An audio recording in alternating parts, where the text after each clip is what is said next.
유쾌한 주제는 아닙니다. 그러나 기쁜 소식을 전한다고 복음을 온통 말하고 세상에 영향력 있고 성공한 크리스찬을 만든다고 했던 우리의 모든 좋은 희망과 모든 얘기는 지금 여러분이 듣고 있는 힘들고 어려운 나쁜 소식을 정확하게 듣지 않고는 매일 공념부립니다. 예배당 아무리 화려하게 짓고 아무리 굉장한 비전을 가지고 얘기를 해도 내가 누구인지를 모른 채로 계속해서 치장하고 꾸미고 준비하고 근육 단련하고 그리고 실력 쌓고 뭐 하는 거죠? 필요 없다는 말이 아니라 그게 모든 게 유익하게 되려면 살아나야 돼요. 살아야 돼요. 그래서 놀랍게도 예수님은 아주 감미로운 얘기를 하러 오시지 않았어요. 예수님이 왜 십자가에 죽은지 아세요? 꼭 이런 얘기를 자꾸 하셔서 그래요. 예수님이 그 얘기만 빼놨더라면 예수님은 존경받기에 충분했어요. 왜? 가난하고 소외된 자들을 다 편견 없이 대해주시고 그 사회 기득권층들의 부패하고 타락한 놈들을 향해서는 거침없이 하나님의 말씀을 예외 없이 이렇게 이 독사의 새끼들아, 당시에 10% 권세를 가지고 있던 주류 사람들이 바리새파 사람들이었어요. 사람들이 존경하면서 아버지, 아바 이렇게 부르는 사람들이 서기관 신학자들이었어요. 그리고 대제사장들이었어요. 그들에 대해서는 서슬퍼렇게 주님께서 책망과 하나님의 말씀의 그 날카로운 검으로 질타하는 일을 정치 권력 눈치 봐가면서 종교 권력 눈치 봐서 빌빌대는 이런 종교 허술한 그런 종교 유행가가 아니었어요. 그 인기가 최고죠.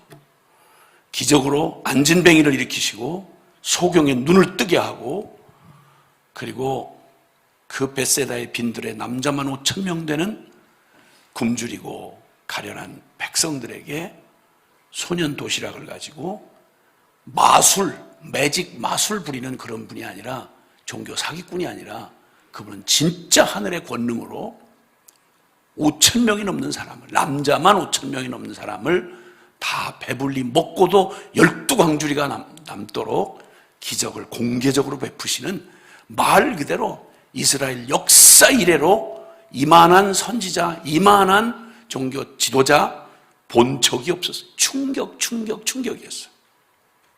그러나 나는 의인을 부르러 온 게 아니라 죄인을 부르러 왔다고 당시의 사회의 완전히 소외계층들, 장녀, 그리고 요즘에 적폐천사이니 무슨 부패청산이니 친일파 척결이니 하는 얘기를 많이 하는데 우리하고는 잽도 안 되는 그 당시 로마 시대의 앞제비가 돼가지고 동족들의 등을 쳐먹던 사람들이 세리였어요. 인간 취급을 안 했어요. 세리란 말은 죄인이란 말의 대명사였어요. 근데 예수님의 주변에는 세리와 죄인들이 이스라엘 사람들은 자기들은 그렇게 못 살아도 적어도 모태신앙에 적어도 거룩한 폼은 잡고 있으니까 아야 이 사람들을 사람 취급을 안 했어요. 근데 여러분 예수님의 12제자 중에 한 사람 마태가 세리 출신이라는 거 아세요? 상상도 못할 일이에요. 그건 예수님의 명성에 치명적인 해를 끼치는 일이에요. 미친 일이에요 그건.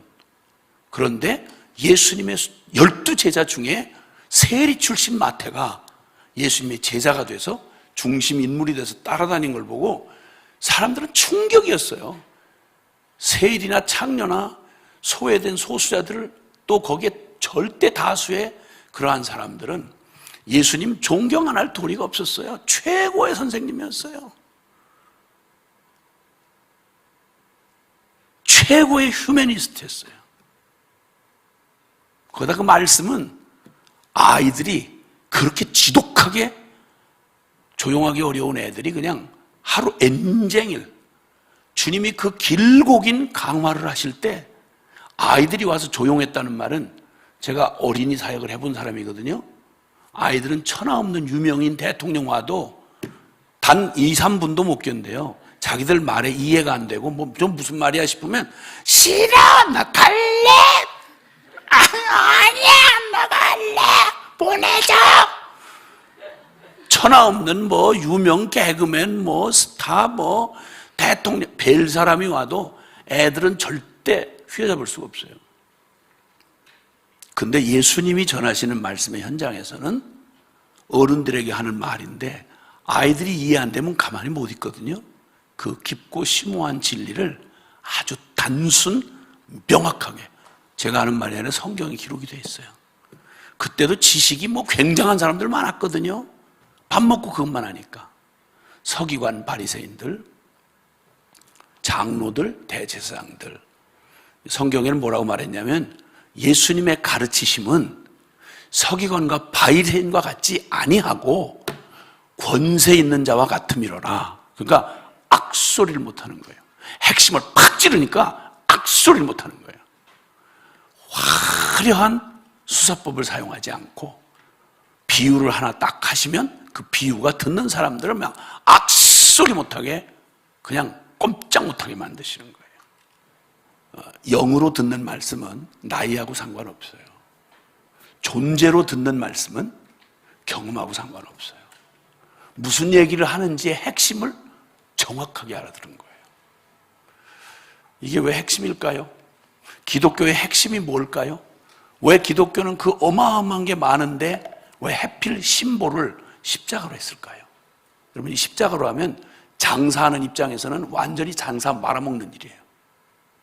지금은 우리가 이렇게 장식품을 만들어 달고 다니지만 1세기에 당대 로마의 지배를 받고 있던 나라들은 한결같이 십자가 보면 사지가 떨려요.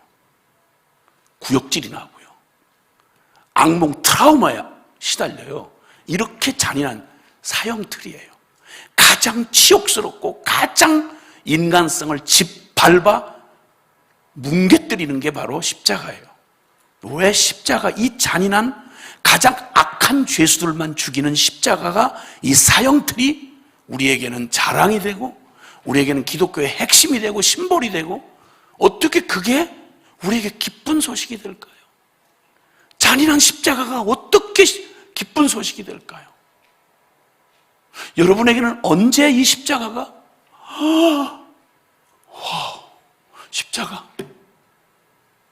성경에 어떤 찬란하고 어떤 화려한 지식이나 신학적 지식이나 주제보다 십자가야말로 하나님의 지혜요, 하나님의 능력이 가득 담긴 가장 신비하고 가장 강력하고 완전한 하나님의 사랑을 여러분은 어디서 느끼나요?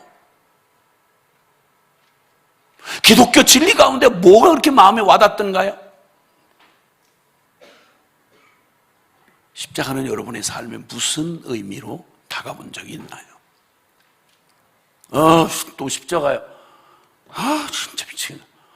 날마다 십자가요? 뭐야, 또 십자가? 그럼 그런 얘기예요. 수준 낮게. 그렇죠. 수준 높으세요. 그러면 수준 높이 사세요. 그냥. 예수님은 수준이 낮으셔서 그냥 십자가에 죽으셨으니까 여러분은 수준 높게 사세요. 신학을 어마어마하게 깊이 있게 막 전 세계에 그 철학적인 그 사변과 그 구변과 그 능력으로 멋있게 한번 풀어내보세요. 주제를. 근데 십자가는 별거 아닌, 그러세요. 높으세요. 그냥 똑똑해 보세요. 하나님이 피조물인 당신한테 쪽팔리셔서 저쪽 가서 구석에서 십자가나 만지작거리고 계시는 그런 하나님이니까 높으세요. 그냥 잘나신 채로.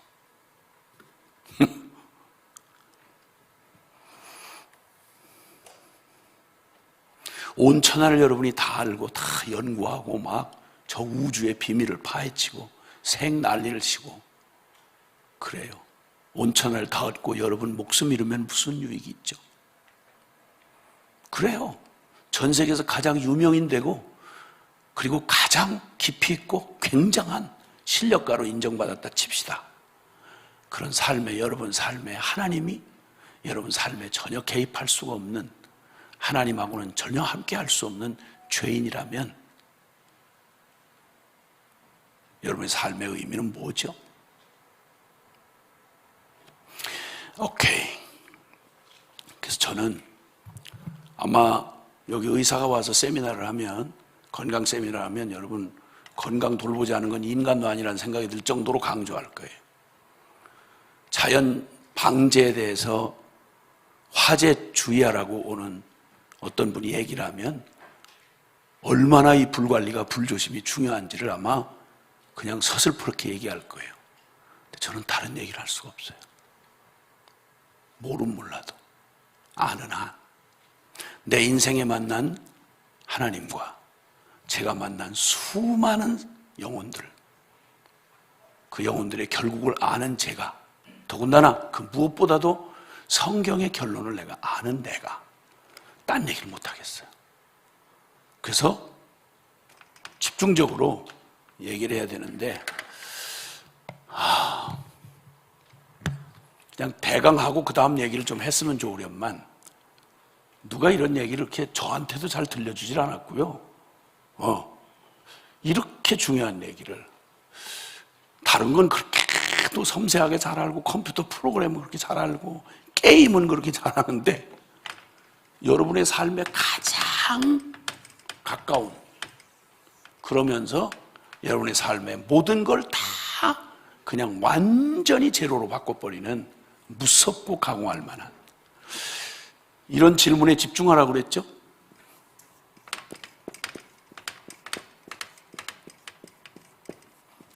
왜냐하면 첫사람 아담에게 주님이 물으신 첫 번째 질문이 뭐냐면 아담아, 사람아, 인간아, 너 어디 있느냐 그러셨어요. 그 말은 있을 자리를 벗어났다는 얘기예요. 될 존재가 존재를 잃어버렸단 말이에요. 너 지금 어디를 돌아다녀? 어디에서 방황하고 있어? 그게 무슨 짓이냐? 아니 부모님 멀쩡히 있는데 고아지 타고 앉아있는 거야. 어마어마한 동산이 있는데, 행복의 동산이 있는데 가서 거짓골하고 깡통 들고 돌아다니면서 쓰레기통 뒤지고 있는 거야. 그렇게 존귀하고 아름다운 그리스도의 신부인데 여기저기 그 쓰레기 같은 잡놈들하고 창녀지 타고 돌아다니는 거야. 얼마나 안타깝겠냐고. 누군가 복음을 만나고 돌아온 자매님 한 분이 그렇게 표현하더라고요.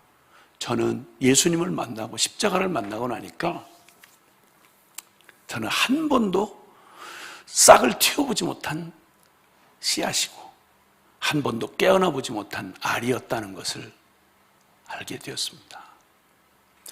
그 고귀한 인간으로 태어났는데 한 번도 인간이 뭔지, 그리고 인간답게 살아볼 수도 없이 그냥 죽을까 봐 무서워서, 못 먹을까 봐 무서워서, 무시당할까 봐 무서워서, 뒤처질까 봐 무서워서, 왕따 당할까 봐 무서워서, 미래에나 실패하면 어떡할까 두려워서 날마다 전전긍긍 그렇게 살아가는 게 인생인 줄 알았는데 나는 숨은 쉬고 살았지만 한 번도 싹을 틔워보지 못한, 모든 걸 다 갖추고도 싹을 틔워보지 못한 죽은 것과 같은 씨앗이었고, 그리고 깨어나 보지 못한 그냥 알과 같았습니다. 무서워서 밖으로 나올 수가 없었습니다. 예수님의 십자가를 만나면서 하나님의 사랑의 빛을 받고 드디어 싹을 틔우고 땅을 비집고 올라오는 새싹처럼, 그리고 그 딱딱한 껍질을 깨고 처음으로 물기져진 날개를 막 푸드득이면서 거기서 벗어나오던 새처럼 난 예수님 만나고 이제 새 생명의 삶을 처음으로 시작했습니다. 다시 태어났습니다. 이렇게 고백하더라고요. 사람이라고 다 사람 아니에요. 너 사람아 어디 있느냐라는 말은 바로 그와 같은 말이었어요.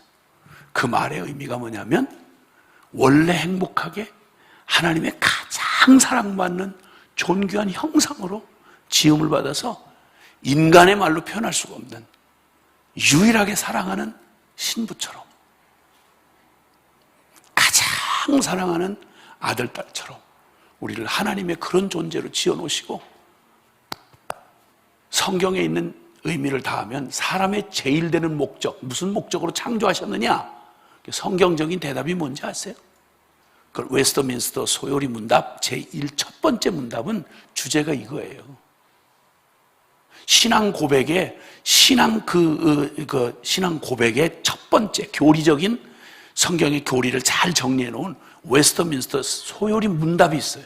그 첫 번째 질문이 뭐냐면 사람의 제일 되는 목적은 무엇이뇨? 라는 질문이에요. 거기에 성경의 답을 적어놓기를 하나님을 영화롭게 하고, 하나님을 하나님 되게, 하나님을 영화롭게 하고 그를 영원토록 즐거워하는 것이다. 우리가 어떻게 그 크고 영화로운 창조주요 만왕의 왕이신 하나님을 우리가 무슨 재주를 부려서 무슨 선물을 드려서 그분을 영화롭게 하겠어요? 놀랍게도 그분을 영화롭게 하기 위해서 우리가 지음을 받았는데 어떻게 영화롭게 하느냐? 우리의 생각이 저주받은 우리의 생각으로는 꿈에도 생각 못하던 얘기가 거기 정답이 나와 있는데 뭐라고 그런 거 아니? 그를 영원토록 즐거워하는 것이다. 이게 하나님 우리 지은 목적이에요. 하나님의 완전한 사랑과 하나님의 완전한 그 은혜를 눈 뜨고 보니까 뭐가 없네요? 이게 아니라 이것도요? 그것도 다 준비해 놓으셨어요? 와, 아니 이거 와, 하나님은 우리가 뭘 주문해서 만든 적이 없어요. 우리가 있어야 할 걸 다 하시고 하나님이 다 디자인하시고 다 설계하실 뿐만 아니라 다 만들어 놓으셔서 우리가 할 일은 꼭 엄마의 품에 여러분이 어렸을 때, 지금은 약간은 배기 싫어요. 누가? 여러분이. 너무 커서 징그러워. 여러분이 가장 최고로 이뻤을 때가 있어. 엄마 품에 안겨서 젖을 마음껏 먹고 천하에 그렇게 평화로울 수가 없어. 그 엄마 품에 안겨있는 그 아이를 내려다보면 엄마들의 고백이에요. 야, 난 너를 위해서는 죽을 수도 있겠다. 아무 일 안 하는데도 그 아이 쳐다보고 하루 종일 산모가 그 아이를 쳐다보고 있어. 질리질 않아. 그냥 존재 자체가 이쁜 거야. 돈을 벌어 온 것도 아니고 노래를 멋들어지게 부르는 것도 아니고 그냥 똥 싸고 오줌 싸고 그냥 엄마 품에 안겨서 때만 되면 그냥 전밥 먹는 거야. 근데 잠깐 어쩌다가 입을 실룩거리고 처음으로 한번 웃는 표정을 하면 지 엄마는 거의 넘어가. 어머 우리가 웃었어요. 이랬다가 우는 것도 그렇게 이쁠 수가 없어. 우는 것도. 그러다 나중에 입을 떼면서 처음으로 이 국외음이잖아. 그래서 전 세계 다녀보면 나라 말들이 다 다르잖아요. 근데 엄마를 말하는 애칭으로 말하는 엄마라는 말은 거의 음가가 비슷해요.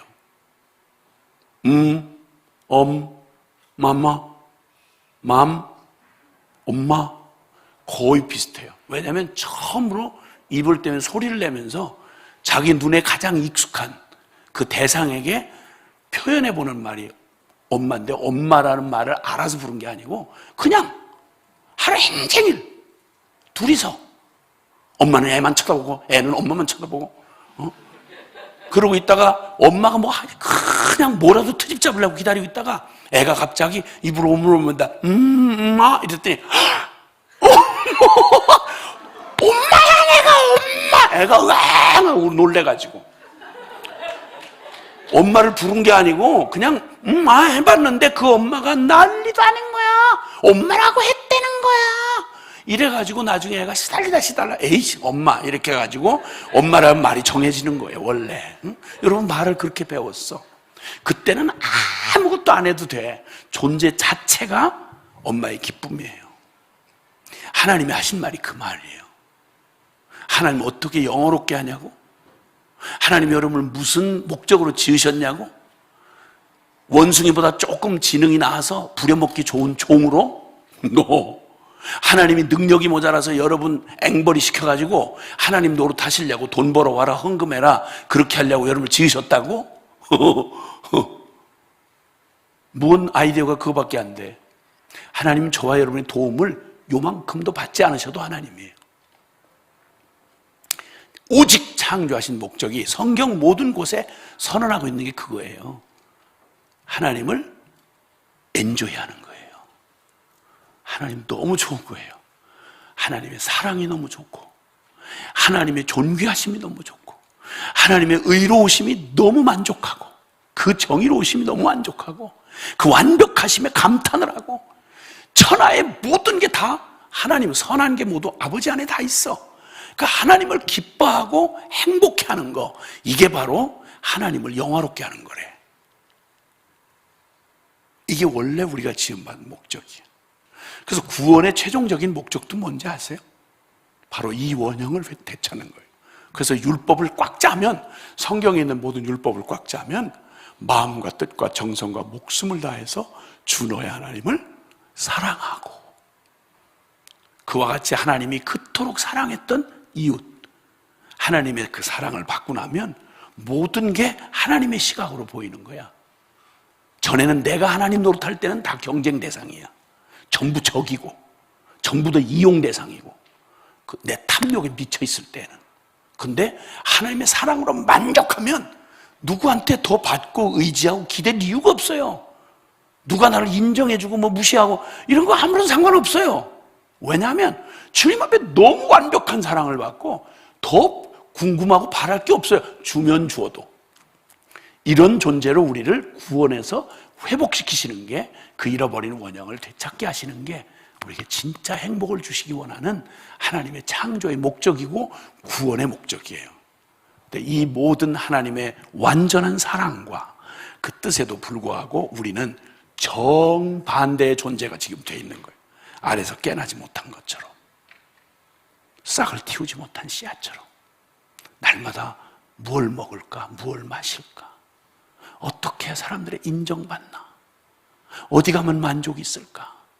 그리고 비참하게 여자는 남자 찾아다니고, 남자는 여자 찾아다니고, 가난하면 돈 있는 사람 기웃거리고, 여기저기서 비굴한 짓 하고 돌아다니는, 이건 원래 하나님이 꿈꾸던 우리의 모습하고는 전혀 다른, 우린 다 비슷하니까 이게 다 인생이려니 하는데, 나고 늙고 병들고 죽는 이 기가 막힌 이 비참한 게 우리 인생이라면 짐승으로 태어난 게 훨씬 낫죠.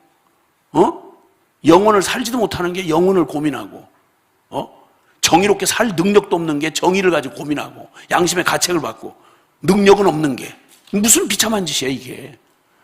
이렇게 말도 안 되는, 바로 나는 누구인가라는 질문에서 하나님 나의 원래 창조하셨던 나의 모습에서 얼마나 멀리 빗나가 있는가. 없을 때는 없어서 비참한데, 인류 역사에 뽑고 뽑아서 아브라함 자식이 되게 해서 하나님의 그 놀라운 언약을, 하나님의 축복을 담아서 이 세상에 축복의 복음을 전하라고 세워진 게 이스라엘 민족이야.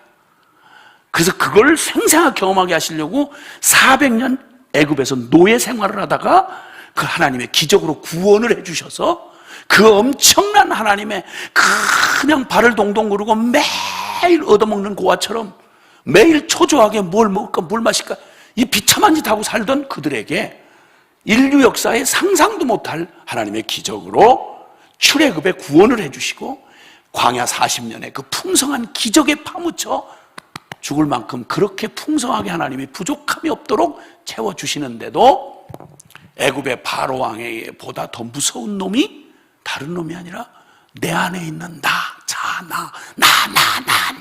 나는 주고 넘치면 이놈의 탐욕이 가진 발악을 하고 토해내고 악을 쓰는 그 너무너무 역겨운 얘기, 성경에 계속 끊임없이 흐르는 죄의 강줄기, 두 강이 흐르고 있다고 그랬어요. 죄의 강줄기가 아담의 저주받고 에덴 쫓겨난 뒤로부터 막 그 거센 물결로 인류 전체를 쓸어가는 죄악의 물줄기가 역사라는 말로 기록이 되어 있어요. 또 하나는 그 속에서 거기에 휩쓸려가지 않는 구원받은 하나님의 구속의 피가 흐르고 있는 거예요. 여자의 후손으로 시작된 그 복음의 약속이 그 탕류에 쓸려가는 죄로 말미암아 죄의 똥물에 쓸려가서 지옥으로 가서 흘러들어가는 이 불쌍한 우리 소망 없는 우리에게 그 모든 죽음의 그 도토한 그 강물에서 우리를 건져내서 생명을 얻는 생명수강처럼 주님의 보혈의 강이 그냥 한 줄기 보혈의 강이 또 쫙 역사 이 두 강이 흘러가고 있는 거예요. 우리의 이 장구한 역사의 한복판에 나는 도대체 무슨 존재인가?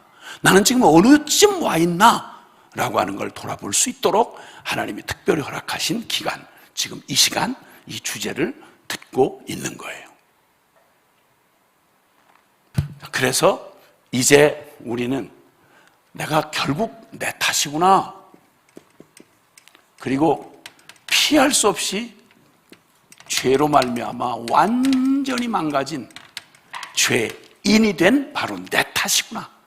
복음을 못 누리고 하나님은 너무도 좋으신 하나님, 그 놀라운 복음은 여전히 사실인데 이걸 하나도 누리지 못한 채 여전히 도루묵이 되고 여전히 내게 유익이 될 수 없는 건 복음이 너무 불가능해서도 아니고 내가 너무 불행하게 태어나서도 아니라 내 탓이구나, 내 탓. 그리고 이 죄인이라고 하는 치명적인 죄가 나와 함께 나의 이 부패한 생명으로 태어난 내게, 죄를 가지고 태어난 내게, 그리고 오직 죄로밖에는 설명이 안 되는 이 세상의 썩은 가치들, 안목의 정욕, 육신의 정욕, 이생의 자랑, 저와 여러분이 늘 보고 부러워하고 흉내내고 그거 젖어 살면서 어떻게 하면 저기서 성공하고 유명해지나, 어떻게 하면 인기 있나, 어떻게 하면 더 짜릿하게 사나, 어떻게 하면 재밌게 보내나, 같이 그거 못해서 늘 우울하고 그거 못해서 억압당하는 것 같고, 이런 우리의 정서와 함께 딱 맞아 떨어지는 내 마음이 얼마나 죄에 그냥 친화적인지를 우리가 깨닫게 되었어요. 그렇죠? 그래서 우리는 그냥 나는 이렇게 괜찮은데 어떡하다 나쁜 친구를 만나가지고 TV를 잘못 봐가지고 그래서 나는 괜찮은데 그거 하나 죄가 여기 묻었구나, 죄가 하나 여기서 나왔구나, 이게 아니고 죄 따로 나 따로가 아니라 죄가 곧 나요, 나 곧 죄인이란 사실. 그게 왜냐하면 우리의 마음을 들여다보면 안다는 거예요. 여러분과 제가 마음이 얼마나 죄 친화적인지, 내 마음은 죄 친화적 존재예요. 죄 친화적 존재. 그 증거는 어렵지 않아요. 죄가 나쁜 줄 알고 지어서는 안 되겠다는 생각을 가지면서도 죄를 짓는 건 하고 싶다라면 좋아서, 그렇죠? 죄가 좋아서 그러는 거예요. 죄 때문에 형벌받고 지옥 가는 것도 아는데, 죄가 더럽다는 것도 아는데 그 죄를 못 떠나서 그게 문제예요. 세상의 문제도 교회도 문제도요. 근데 왜? 무엇 때문에 그러냐? 근데 희한하게도 모순이 일어나요. 우리에게 무슨 모순이 있냐면 그걸 다 이지적으로 다 알아요. 그런데 나쁜 것도 알고 다 알겠는데, 중독하는 사람들은 중독이 좋아서 중독자가 제일 특징이 뭐냐면요, 나는 절대 중독이 아니라는 생각을 갖고 있어요. 그래서 중독자가 돼요. 술 먹은 사람이 제일 듣기 싫어하는 말이 술 취했다는 말을 제일 듣기 싫어해요. 술 취한 사람이. 당신 술 취했다니. 무슨 말이 술 취했다고 이렇게 말해요. 미친 사람이 제일 듣기 싫어하는 말이 미쳤다는 말을 제일 듣기 싫어해요. 죄를 질펀하게 짓고 사는, 죄를 너무너무 좋아하는 죄인들이 제일 듣기 싫어하는 게 죄인이란 말을 제일 듣기 싫어요. 그러니까 설교자가 죄를 말하기가 그렇게 어려운 거예요. 그럼 계속 거기를, 그 암덩어리를 그냥 쌓아놓고 부딪히기 어려워서 언젠가 되겠지 하다가 그냥 지옥으로 가는 거예요. 근데 이 모순 보세요.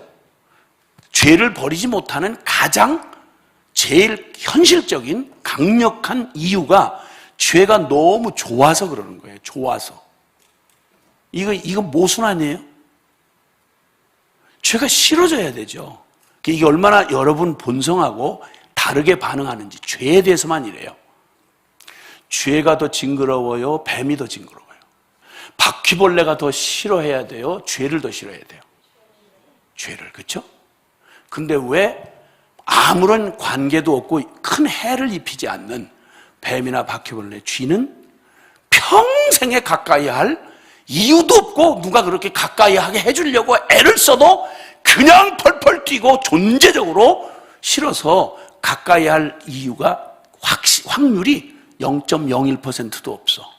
근데 그것과 비교가 안 되는 죄는 내 영혼을 갉아먹고 하나님을 반역하게 하고 나의 모든 순결을 더럽히고 나의 양심을 완전히 짓밟아 뭉개고 끝내는 지옥불로 데리고 들어간다는 죄가 어떤 모양으로든지 그 죄인 거를 분명히 알겠는데 그걸 버리지 못하는 딱 한 가지 이유가 좋아서 그래요. 단지 좋다는 이유. 아무런 논리적 근거가 없어요. 그냥 느낌에 좋다는 거예요. 느낌에. 죄를 왜 계속 짓느냐? 왜 안 떠나느냐? 심지어는 죄에 대해서 설교하는 사람마저도 죄를 안 떠나고 계속 고민이 뭐냐면 죄 때문에 고민이야.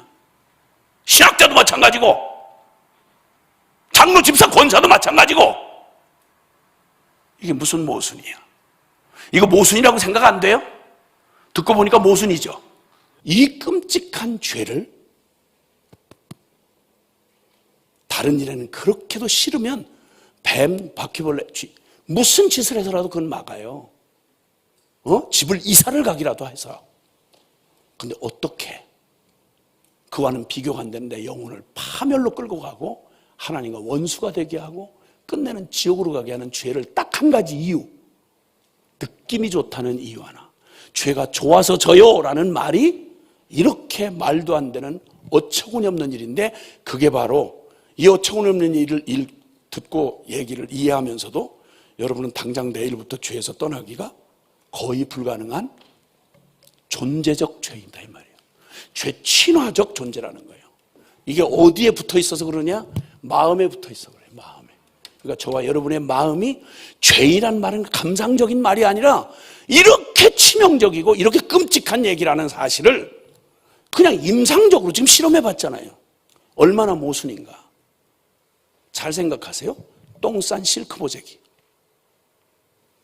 우리는 그와는 비교 안 되는 죄 보따리를 들고 있는 게 아니라 내 존재 안에 마음 안에 그냥 너무 사랑해서 울고 불고 회개하고 각오를 하고 남을 비판하고 성토하면서도 여전히 그 죄를 딱 한 가지 이유, 느낌이 좋다는 이유로 그냥 만약에 죄가 뒤집어 말해서 죄가 만약에 똥처럼만 더럽게 느껴지고 뱀, 바퀴벌레, 쥐처럼만 질겁을 하도록 싫어진다면 죄를 그렇게 느낌이 싫다면 죄를 지라고 아무리 유혹하고 아무리 해도 바퀴벌레 한 입에 털어놓을 수 없는 것처럼 죄를 지라고 고사를 지내도 죄 질 사람 있어요 없어요?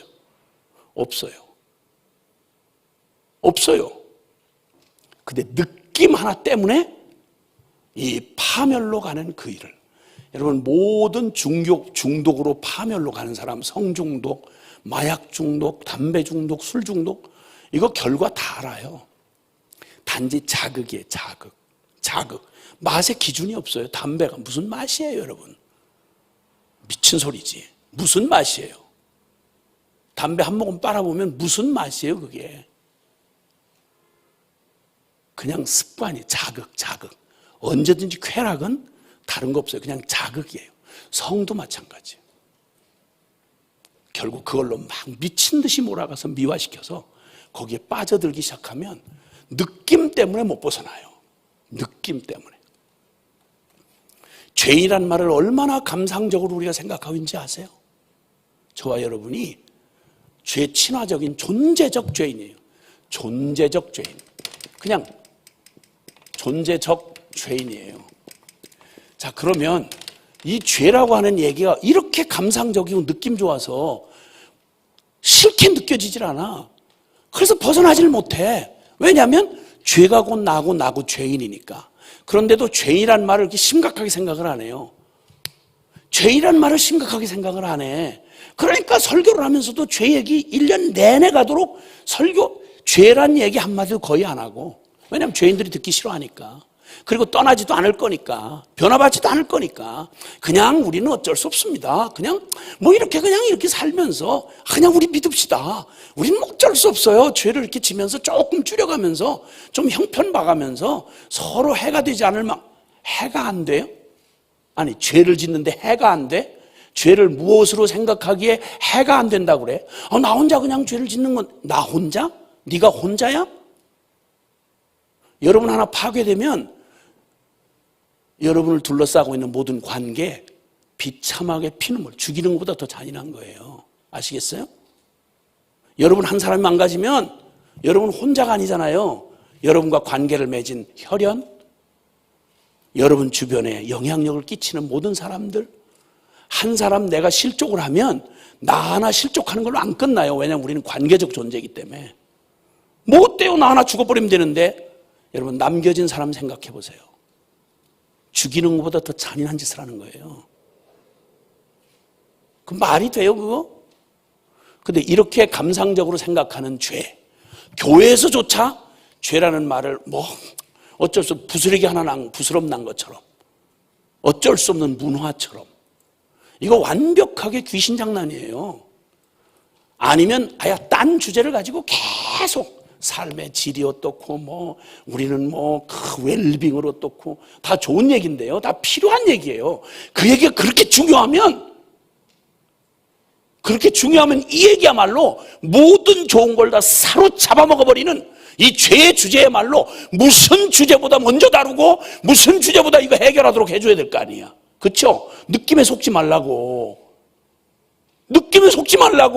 짐승이 아니고 본능으로 사는 게 아니라 지성을 가지고 있는 인간이 딴 일은 그렇게 구분을 잘해서 해가 된다고 바퀴벌레는 그렇게 치를 떨고 무슨 짓을 해서도 막아내는 사람들이 어떻게 죄에 대해서는 무방비로 그냥 웰컴, 온 문을 다 열어놔.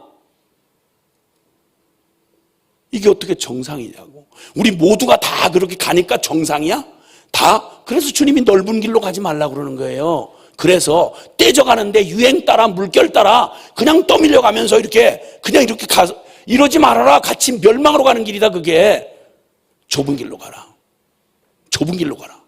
모든 사람이 미친 길로, 멸망의 길로 간다고 너까지 휩쓸려 갈 일은 아니지 않냐. 좁은 길로 가라 이 말이에요. 그게 사랑하는 말 아니에요? 그게 살리는 말 아니에요? 그러면 우리의 느낌이 얼마나 망가져 있는지, 좋은 건 좋게, 하나님이 얼마나 좋아, 거룩이 얼마나 좋아, 정의가 얼마나 좋아, 사랑이 얼마나 좋아, 용서가 얼마나 좋아. 근데 이건 느낌이 안 와요. 거룩을 주제로 설교하면 얼굴 다 흘러내려요. 왜 저렇게 길게 해? 아씨, 또 거룩이야? 여러분, 느낌 따라가면 그냥 망하는 거예요. 왜? 존재적 죄인이기 때문에 느낌이야말로 가장 타락한 거예요. 우리 느낌은. 자꾸 느낌으로 신앙생활 하려고 그래. 느낌이 진리에 구속받지 않으면 감정이야말로, 여러분, 창문은 다 좋은 거예요. 없으면 안 돼요. 그런데 이 창문을, 문이 없으면 이 건물은 큰일 나요. 이거는 문이 없다고 생각해봐요. 여기를 다 콘크리트로 찍어놨는데 나갈 틈이 하나도 없다고 생각해봐. 끔찍하죠. 이걸 살게 하는 게 문인 것처럼 인간의 모든 것이 서로 관계하고 날 수 있는 게 감정이라 너무 소중해요. 근데 저 문이 저렇게 있다고 해도 저 문에 누가 들어오느냐는 거예요. 저 문으로 누가 들어오느냐는 거예요. 감정이라고 해서 아무거나 들어올 수 없잖아요. 그렇죠? 여러분, 집에 문이 있는 이유가, 거기 또 오락을 해놓는 이유가, 들어와야 될 사람이 들어와야지. 오늘 갑자기 난데없이 성추행범이 들어왔어. 그 문은 여러분을 치명적으로, 여러분을 살리기도 하지만 여러분을 치명적인 위험에 빠뜨리는 게 바로 문이라고요. 우리 감정이 그와 같아요. 죄는 항상 감정을 타고 들어와요. 그렇죠? 느낌 좋은 거예요. 너무 나이스해요. 나를 사랑한대요. 말없이 나를 바라봐 줬어요. 따뜻해요. 이룰 수 없는 사랑인데 너무 끊을 수가 없어요. 나만 사랑한대요. 이게 이성을 가진 인간들이, 그 똑똑한 인간들이, 거기다 한술 더 떠서 율법을 알고 하나님을 안다는 사람들이 역사상 더 앞장서서 죄를 진 게 유대인들이에요. 그게 구약의 성경의 기록이에요. 아시겠어요?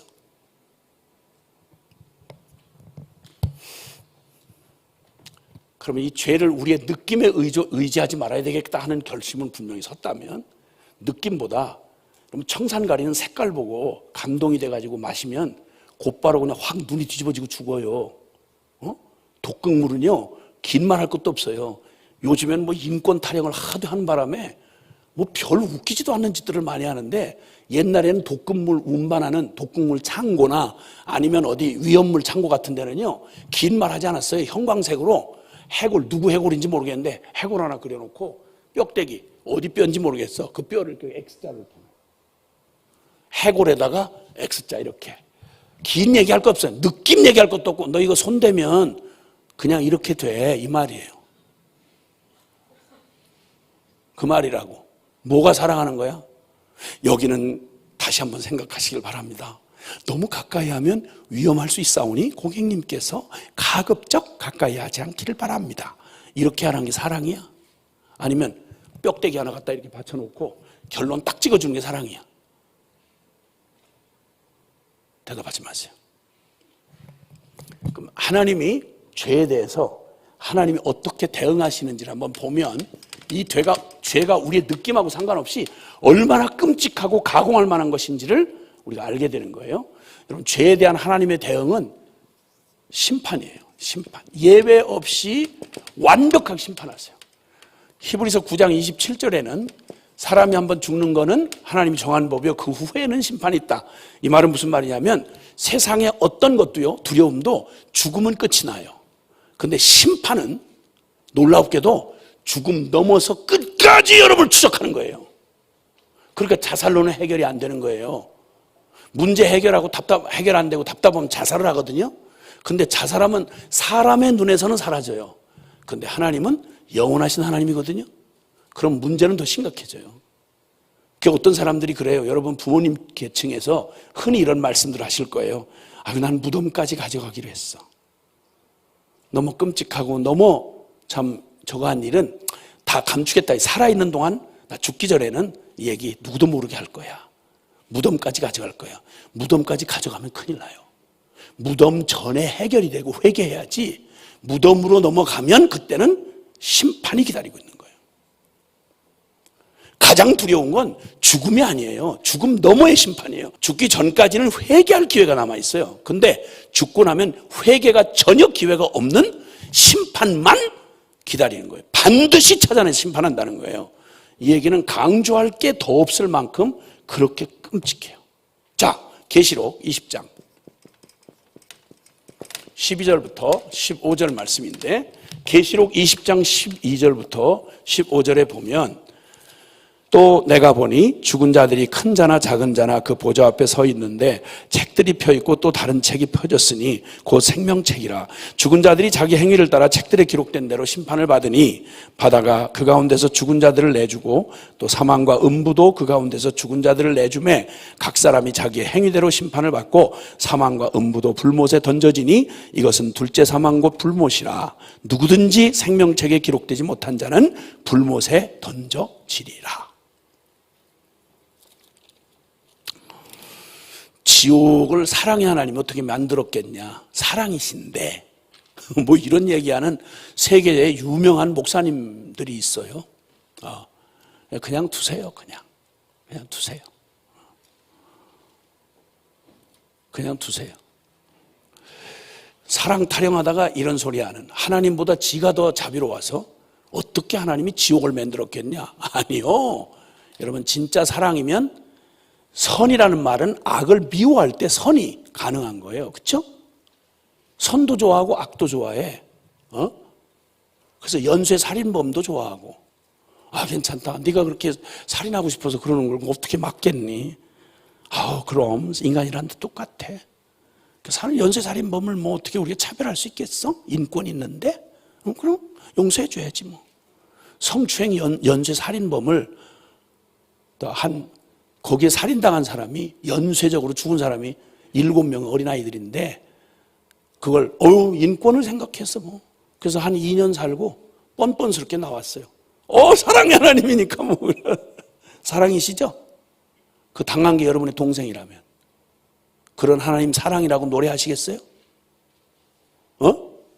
사랑이라고 노래하겠냐고. 무슨 얼어 죽을 사랑 타령이야. 그 어줍지 않은 인간들 진짜 참 재밌어요. 유명한 목사가 그런 말 한 사람이 있어요. 책에다가. 사랑의 하나님이 지옥은 없다. 지가 지옥 갈 짓을 하고 있는가 보지.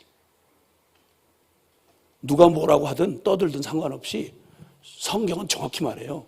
무섭게 여기 말해요. 어린아이나 큰 사람. 죄에 대한 심판은 아이라고 봐주고 이런 거 없어요. 여기 똑같이 죽은 자들 죽으면 끝나지 않나? 원소분해도 되고 이랬는데 아니, 무에서 유를 창조하신 분이야. 죄질 때 그 자격과 그 인격으로 고스란히 부활시켜서 영원히 지옥의 심판, 이 죄악에 대한 지옥의 심판은 이렇게도 분명한 거예요. 그 심판이 얼마나 철저하냐? 로마서 14장 10절에서 12절 말씀인데요. 하나님의 속성상 죄를 그냥 두실 수가 없어요. 그래야 그분은 거룩한 분이에요. 자, 로마서 14장 보면 10절부터 내가 어찌하여 내 형제를 비판하느냐? 어찌하여 내 형제를 업신여기느냐? 우리가 다 하나님의 심판대 앞에 서리라. 우리가 다 하나님의 심판대 앞에 서리라. 기록되었으되 주께서 이르시되 내가 살았노니 하나님 죽은 하나님 취급하지 말라 이거예요. 하나님 살아계세요. 모든 무릎이 내게 꿇을 것이요 모든 혀가 하나님 앞에 자백하리라. 하나님 앞에서는 변호사 뭐 이런 거 필요 없어요. 다 알고 계시니까. 하였느니라. 이러므로 우리 각 사람이 한 사람 한 사람 엄마가 대신해 줄 수 없어요. 내 딸 대신해서 내가 대신할 수 없어요. 각 사람이 자기 일을 남의 일 말고 그거 뭐 썩었어요. 이것들 그것들 뭐 이것들 타도해야 돼요. 척결해야 돼요. 야, 주접 떨지 말고 입 닥쳐. 네 죄를 얘기해. 네 죄를. 긴 얘기를 어떻게 하겠어요? 두 번째는 이 죄를 우리가 그렇게 감상적으로 좋아서 못 끊는 죄가 하나님은 이 죄에 대해서 어떻게 대응하시느냐? 그 죄와 사탄을 위해서 지옥을 만드셨어요. 지옥을. 자, 누가복음 12장 4절 5절에 보면 성경에는 천국에 관한 얘기보다 지옥에 관한 얘기가 더 분명하고 더 많이 언급됐다는 사실 알고 계시죠? 예수님이 지옥에 대한 얘기 더 하셨어요. 왜냐?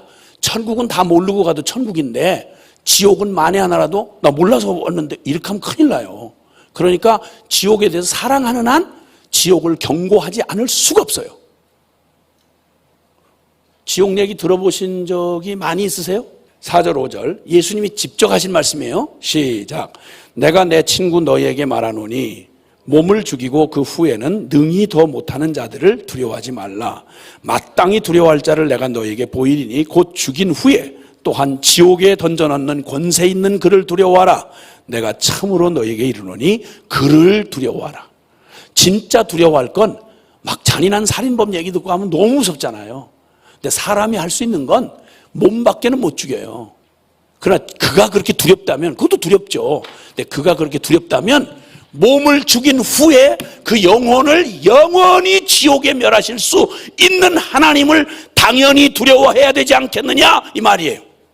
누구를 두려워하느냐는 거예요. 누구를 더 무서워해야 맞겠냐는 거예요. 자, 그 다음 마가복음 9장 47절에서 49절 지옥에 대한 예수님의 말씀을 한번 보세요. 얼마나 강조하고 있는지. 만일 네 눈이 너를 범죄하게 하거든 빼버리라. 한 눈으로 하나님의 나라에 들어가는 것이 두 눈을 가지고 지옥에 던져지는 것보다 나으니라. 거기에서는 구더기도 죽지 않고 불도 꺼지지 아니하느니라. 사람마다 불러서 소금 치듯함을 받으리라. 지옥이 얼마나 두려우면 난 죄를 느낌 때문에 못 떠나겠어요. 눈 때문에 자꾸 나는 죄를 짓게 돼요. 자꾸 그런 걸 보게 되고 막 자꾸 그래요. 긴 얘기를 안 하시고 눈을 뽑아버려라 그냥. 예수님이 하신 말씀이 지금 내가 하는 게 아니고 오해하지 마세요. 예수님이 하신 말씀이에요. 고민 그렇게 하지 말고 눈을 뽑아버려라 그냥. 왜? 두 눈을 멀쩡히 달고 지옥에 떨어지는 것보다는 눈을 뽑는 고통을 당할지라도 지옥 가지 않는 것이 훨씬 나으니라 이 말이에요. 손이 자꾸 범죄하거든, 습관 때문에 손이 범죄하거든, 찍어버려라. 두 손목 다 가지고 지옥불에 들어가는 거하고는 비교가 안 된다 이 말이에요. 죄를 그렇게 두려워하라는 거예요. 죄를 그렇게 무섭게 하라는 거예요. 죄에 대한 하나님의 대응은 예외 없어요. 지옥이에요. 더 얘기를 할 수가 없고, 세 번째, 절대 사랑의 하나님이 죄는 천국에 들여보낼 수가 없어요. 절대 천국에 들여보낼 수가 없어요. 계시록, 여기 천국은 아무나 들어간 거 아니에요? 아무나 들어간 거 아니에요. 누구든지 생명책에 기록되지 못한 자는 불못에 던져지더라. 천국을 못 들어가고, 생명책, 어린 양의 생명책이에요. 이 생명책은 즉 십자가와 부활의 복음을 통과해서 죄에 대해서 해결받은 사람만 천국을 들어간다는 거예요. 그 다음에 갈라디아서 19절부터, 갈라디아서 5장 19절에서 21절 시작. 육체의 일은 분명하니 곧 음행과 더러운 것과 호색과 우상숭배와 주술과 원수 맺는 것과 분쟁과 시기와 분냄과 당짓는 것과 분열함과 이단과 투기와 술취함과 방탕함과 또 그와 같은 것들이라. 전에 너희에게 경계한 것 같이 경계하노니 이런 일을 하는 자들, 이런 죄를 떠나지 않고 그 일을 하는 자들은 하나님의 나라를 유업으로 받지 못할 것이요. 하나님 나라 못 들어간다는 거예요. 분명히 얘기했어요. 제가 얘기한 게 아니라 성경에 기록이 되어 있어요. 성경은 영원히 그 일이 반드시 성취되는 얘기예요. 하나님이 죄를 위해서 천국은 절대 못 들어요. 오해는 없으시기 바라요. 용서받은 죄인은 갈 수 있어요. 그러나 죄를 해결하지 않은 채 그 죄를 가지고 천국엔 못 들어가요. 왜냐하면 죄가 뭔지를 몰라서 하는 말이지, 죄가 천국에 들어가면 천국이 지옥돼요. 천국이 그렇게 감상적인 얘기가 지옥이 그렇게 감상적인 게 아니에요. 그러니까 죄를 안 떠나는 거예요. 응? 건강만 조금 어렵다고 해도, 힘들다고 해도 무슨 극기 훈련을 해가면서라도 자기 건강 관리하느라고 먹지 말아야 될 거 안 먹고 하지 말아야 될 짓 안 해요. 그런데도 죄에 대해서만큼은 별로 경고도 별로 안 하거니와 한다고 해도 듣기 싫으니까. 왜냐하면 너무 죄를 좋아하는데 그거 버리라고 하니까 그 얘기 빼놓고 딴 얘기 좀 하자는 거예요. 이거 빼고 딴 얘기하면 무슨 의미죠 그게? 그 다음에 네 번째는 주님의 진노의 본성이에요. 진노의 본성. 하나님은 존재적으로 그분이 거룩하다는 건 죄에 대하여 진노하시는 본성이 있어요. 그래서 주님은 본성상 죄와 절대 같이 함께 할 수 없어요. 그러니까 죄 문제를 해결하지 않은 채로 주님의 임재 안에 들어간다, 주님과 함께 한다, 거짓말이에요. 그래서 보혈 없이 하나님의 예배의 자리에 나간다는 게 구약부터 불가능했어요. 구약부터. 그 보혈이 뭐냐면 내 대신 내가 받아야 될 심판과 죄에 대한 처절한 해결을 누군가 내 이름으로 죽어주는 그 희생이 있어야만 그 피를 가지고 하나님 앞에 나가는 거예요. 그러니까 십자가에 보혈 없는 찬송, 십자가에 보혈 없이 우리가 기도를 한다? 예수님의 기도를 할 때도 예수님의 이름으로 기도한다는 말은 주문을 외우라는 말이 아니에요. 예수님의 보혈의 공로를 의지하고 죄된 나 자격으로는 안 되니까 그 죄와 상관없는 예수 그리스도의 의를 힘입어서 나가야 돼요. 여기에는 철저히 죄에 대한 문제가 해결된 걸 전제로 하는 거예요. 그 믿음을 가지고 나가는 거예요. 이것 없이 얼버무려가지고 대나게나 얼버무리고 이 말 저 말 섞어가지고 기독교 이름에다 예배의식 잠깐 갖춰가지고 이런 주접 떠는 것들은 나중에 길게 가볼 것도 없어요. 그냥 그 영혼이 이미 벌써 증거고, 그리고 주님 앞에서 그 사람 볼 수 있을 확률은 거의 없어요. 걱정하지 마세요. 주님의 진노의 본성, 죄에 대한 진노의 본성에 대해서 로마서 2장 4절 5절에 보시면, 로마서 2장 4절 5절, 이런 일을 행하는 자를 판단하고도 같은 일을 행하는 사람아, 내가 하나님의 심판을 피할 줄로 생각하느냐? 남 보고 막 가르치고 판단하고 하는 그런 사람들에게 하는 말이에요. 혹 네가 하나님의 인자하심이 너를 인도하여 회개하게 하심을 알지 못하여 그의 인자하심과 용납하심과 길이 참으심이 풍성함을 멸시하느냐? 죄 질 때마다 주님이 그냥 참고 기다려 주시니까 그냥 되는가 보네. 하나님을 너 멸시할래? 하나님이 너를 향해서 인자하심과 길이 참으시는 게 네가 회개하고 그 죄와 같이 망하지 않고 돌아올 수 있는 기회를 주시려고 참으시는 거지. 너 그렇게 죄를 지어도 너는 그래도 뭐 열심히 봉사하던데 너 헌금도 했잖아. 그러니까 뭐 그까짓 거야 뭐 그 정도야 뭐 어떻겠어? 네가 하나님의 인자하심을 멸시하느냐? 무섭게 얘기하시는 거예요 지금. 다만 잘 들어라. 다만 네 고집과 회개하지 아니하는 마음을 따라 진노의 날 곧 하나님의 의로우신 심판이 나타나는 그날에 임할 진노를 내게 쌓는도다. 진노는, 죄에 대한 진노는 한 번도 쉬인 적이 없어요. 단지 그 진노에 대해 심판을 안 내리시는 이유는 네가 회개하고 돌이켜서 하나님의 자비를 입을 기회를 주려고. 그때 끝을 내버리면 그걸로 죽으니까. 그래서 길이 참는데 그걸 가지고 내가 이거 해도 그냥 하나님 가만히 계시던데 이 정도는 괜찮은가 봐 이러고 하나님을 경홀히 여기고 멸시하면 내 놈이 네 머리 위에다가 불을 내릴 때 여기다 숯을 갖다가 점점 싸서 숯을 많이 쌓아놓은 데다 불을 갖다가 토치불을 갖다가 쥐가 붙여버리면 너 어떻게 되겠냐 이거예요. 그 말씀이에요. 2장 16절 로마서 2장 16절 보세요. 하나님의 진노가 얼마나 철저한지 이 심판에 대해서 죄에 대해서. 자 2장 16절 시작. 곧 나의 복음에 이른 바와 같이 하나님이 예수 그리스도로 말미암아 사람들의 은밀한 것을 심판하시는 그날이라. 은밀하게 남 다 몰라. 나 죄 짓는 거 남 다 본 사람 다 죽었어. 자료도 안 남아있어. 법정 시효 만료 기간이 지나서 이제는 현행법으로도 괜찮아. 상관없어. 안심이다. 해결됐다. 아니 제일 중요한 게 남아있어. 하나님이 네 은밀한 걸 심판하시는 날. 세상의 법적 판결을 비켜갔다고 안심하는 게 아니에요. 그건 오히려 개를 피하려다가 저 사자 입 앞으로 다가간 거나 마찬가지예요. 그러니까 이런 면에서 볼 때 죄라고 하는 건 내 느낌하고 아무런 상관없이 이건 핵폭탄을 끌어안는 것보다 더 끔찍한 일이구나.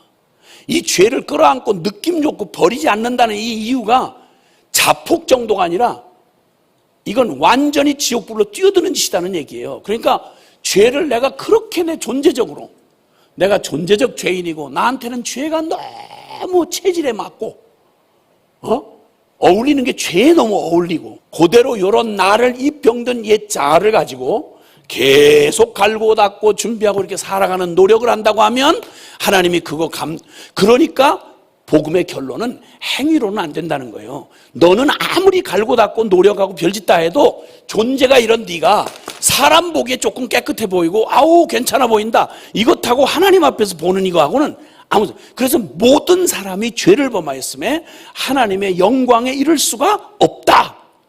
로마서 3장 23절이 해주시는 결론의 말씀이에요. 결론의 말씀. 그러니까 그러므로 이 죄가 무엇이길래 주님이 이렇게도 끔찍하게 죄를 아주 예외 없이 무섭게 다루시는가. 우리가 알고 있는 죄라고 하는 상식이 얼마나 웃기는지 몰라요. 지금 현 시대는 인본주의 시대는 하나님을 부정하려니까 제일 걸리는 게 죄 문제예요. 그러니까 하나님을 싫어하는 거예요. 하나님을 없다고 해야 편하니까, 죄 짓기가. 하나님을 없다고 해야 맘 놓고 내 본성대로 사니까. 나중에 어떻게 될 값에 지옥은 없어, 하나님 없어 이러고 정신통일을 해야 그나마 죄 짓고 살아가는 이 땅에서 비참한 건 마찬가지지만 그래도 그 두려움에서 잠깐 마약처럼 잊어버리고 살 수 있으니까. 그런 것에 문화에 사상에 철학에 종교에 그런 사상이 푹 쩔어 있어서 모든 인간들이 그 마음에서 하나님을 지우려고 해요. 이 두려움 때문에.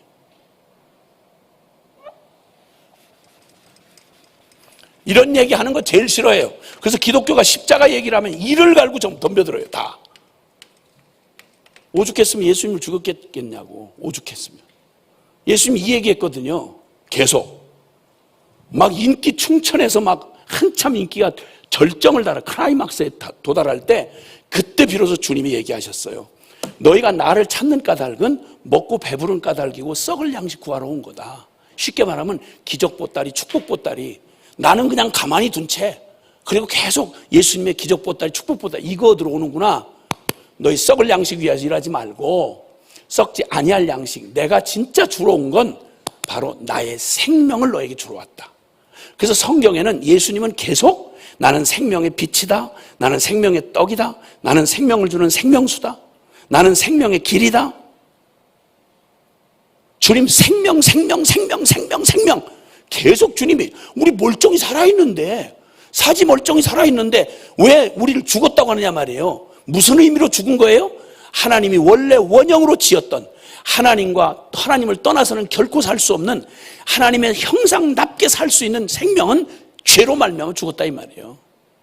그런 우리에게 죄에서 벗어나서 이제는 다시 태어나 거듭나서 새 생명이 된, 죄와 상관이 없는 원래 창조한 원형처럼, 에덴 동산에 범죄하기 전에 아담처럼 하나님에 의해서만 살아가는 하나님의 형상, 하나님을 사랑하고 그분을 즐거워하며 그분에 순종하는 원래 생명으로 그렇게 우리를 회복시켜 주시는 것, 이게 바로 예수님이 이 땅에 인류를 구원하러 오신 유일한 목적이에요. 그게 복음이고요. 그 길이 십자가밖에 없다는 말은 지금까지 얘기한 여러분과 나는 고쳐 개선할 수 있는 우리의 옛사람, 나의 옛자, 나라고 믿고 살아왔던 나는 이토록 지금 이렇게 많이 지금 여러분에게 집중적으로 이 죄와 내가 어떤 관계인가, 내가 그토록 나를 사랑하면서 끈적끈적 사랑하면서 살아왔던 나는 도대체 죄와 무슨 관계인가, 나를 진단받는 일을 지금 계속 해오고 있는 중이에요. 그리고 그 괴이한 반응, 똥 싼 실크 보재기처럼 진짜 괴이하기 짝이 없는, 바로 내가 정상이 아니라 우리 단체로 다 진짜 죽으려고 작정한 거예요. 그래서 이건 그냥 내버려 두고 고급스럽게 먹읍시다, 아파트 평수 늘립시다, 마음 편안하게 하세요, 치유합시다. 그 얘기는 구원에 관한 얘기, 그 기초예요, 그 기초. 그 얘기 하지 마. 또 그 얘기합니까? 뭐가 그렇게 죄가 얼마나, 그래, 죄 곧 나하고 죄야, 좋아. 나 죄가 너무 좋아한다. 좋아, 괜찮아. 근데 그렇게도 끔찍하게 주님이 죄를 그렇게 무섭도록 진노하시고 대하시는 이유, 그 죄가 저렇게 취급당한다는 건 하나님 앞에 죄와 뗄 수 없는 나도 저렇게 취급당할 수밖에 없다는 얘기잖아요. 그렇죠? 이 죄 문제를 해결하지 않는 한 아무리 흐드러지게 유명하게 똑똑하게 잘 살았어도 결론이 지옥이면 어떻게 될 거예요? 그러면 결론이 지옥이면 어떡할 거냐고. 온 세상에 최고의 지성을 가졌는데 결론은 하나님하고 내가 전혀 인연을 맺을 수 없게 내 인생이 그냥 하나님에게 버려진 존재라면 그건 어떡할 거냐고. 그것도 성공이야? 그것도 부러워서 여러분이 본받을 비전이야? 그런 짓을 하자고 우리가 계속 이렇게 하고 있어? 아니잖아. 그건 아니잖아. 그럼 이제 단도직입적으로 죄에 관한 진리를 역사 내내 가리워진 비밀이 죄에 관한 비밀이에요. 죄. 왜냐하면 죄가 뭐냐를 밝혀내면 인간 나는 누구인가가 밝혀지기 때문에, 그게 밝혀지면 역사가 왜 이리 고통과 어둠 속에, 이 혼란 속에 있는가가 밝혀지기 때문이에요. 그러면 결론이 회개하고 하나님 앞으로 돌아오는 길밖에 없어. 이게 싫은 거예요. 이게 싫은 거예요. 그러니까 악을 쓰고 안 들으려고 하는 거예요. 악을 쓰고. 자, 그러면 이 죄가 과연 무엇이기에 죄가 이렇게도 끔찍하게 하나님이 무섭게 다루시는가? 먼저 죄는 앞서 말한 대로 죄는 어떤 물질적인 게 아니에요. 그래서 죄는 물질적인 게 아니기 때문에, 그렇기 때문에 죄는 그냥 이거다, 저거다, 껌다, 희다, 뭐 크다, 적다 이렇게 표현할 수가 없고요. 이 죄는 반드시 생명을 가진 인격적 생명체 안에 들어올 때 죄가 성립이 돼. 그러니까 죄를 인격과 따로 구분해서 얘기할 수가 없어요.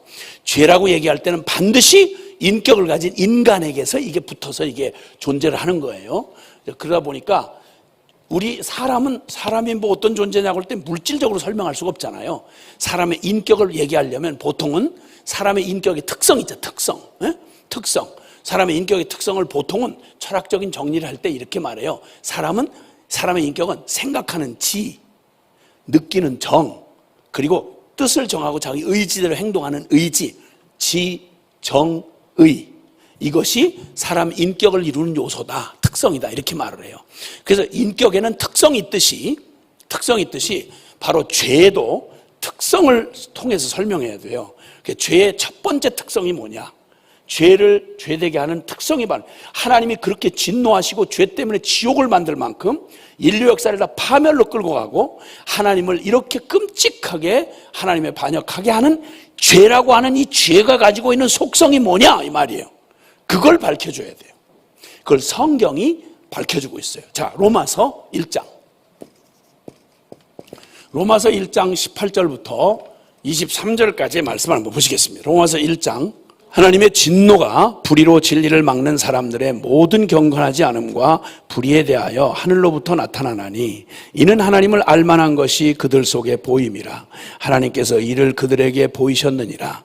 창세로부터 그의 보이지 아니하는 것들 곧 그의 영원하신 능력과 신성이 그가 만드신 만물에 분명히 보여 알려졌나니 그러므로 그들이 핑계하지 못할지니라. 하나님을 알되 하나님을 영화롭게도 아니하고 감사치도 아니하고 오히려 그 생각이 허망하여지며 미련한 마음이 어두워졌나니 스스로 지혜 있다 하나 어리석게 되어 썩어지지 아니하는 하나님의 영광을 썩어질 사람과 새와 짐승과 기어다니는 동물 모양의 우상으로 바꾸었느니라.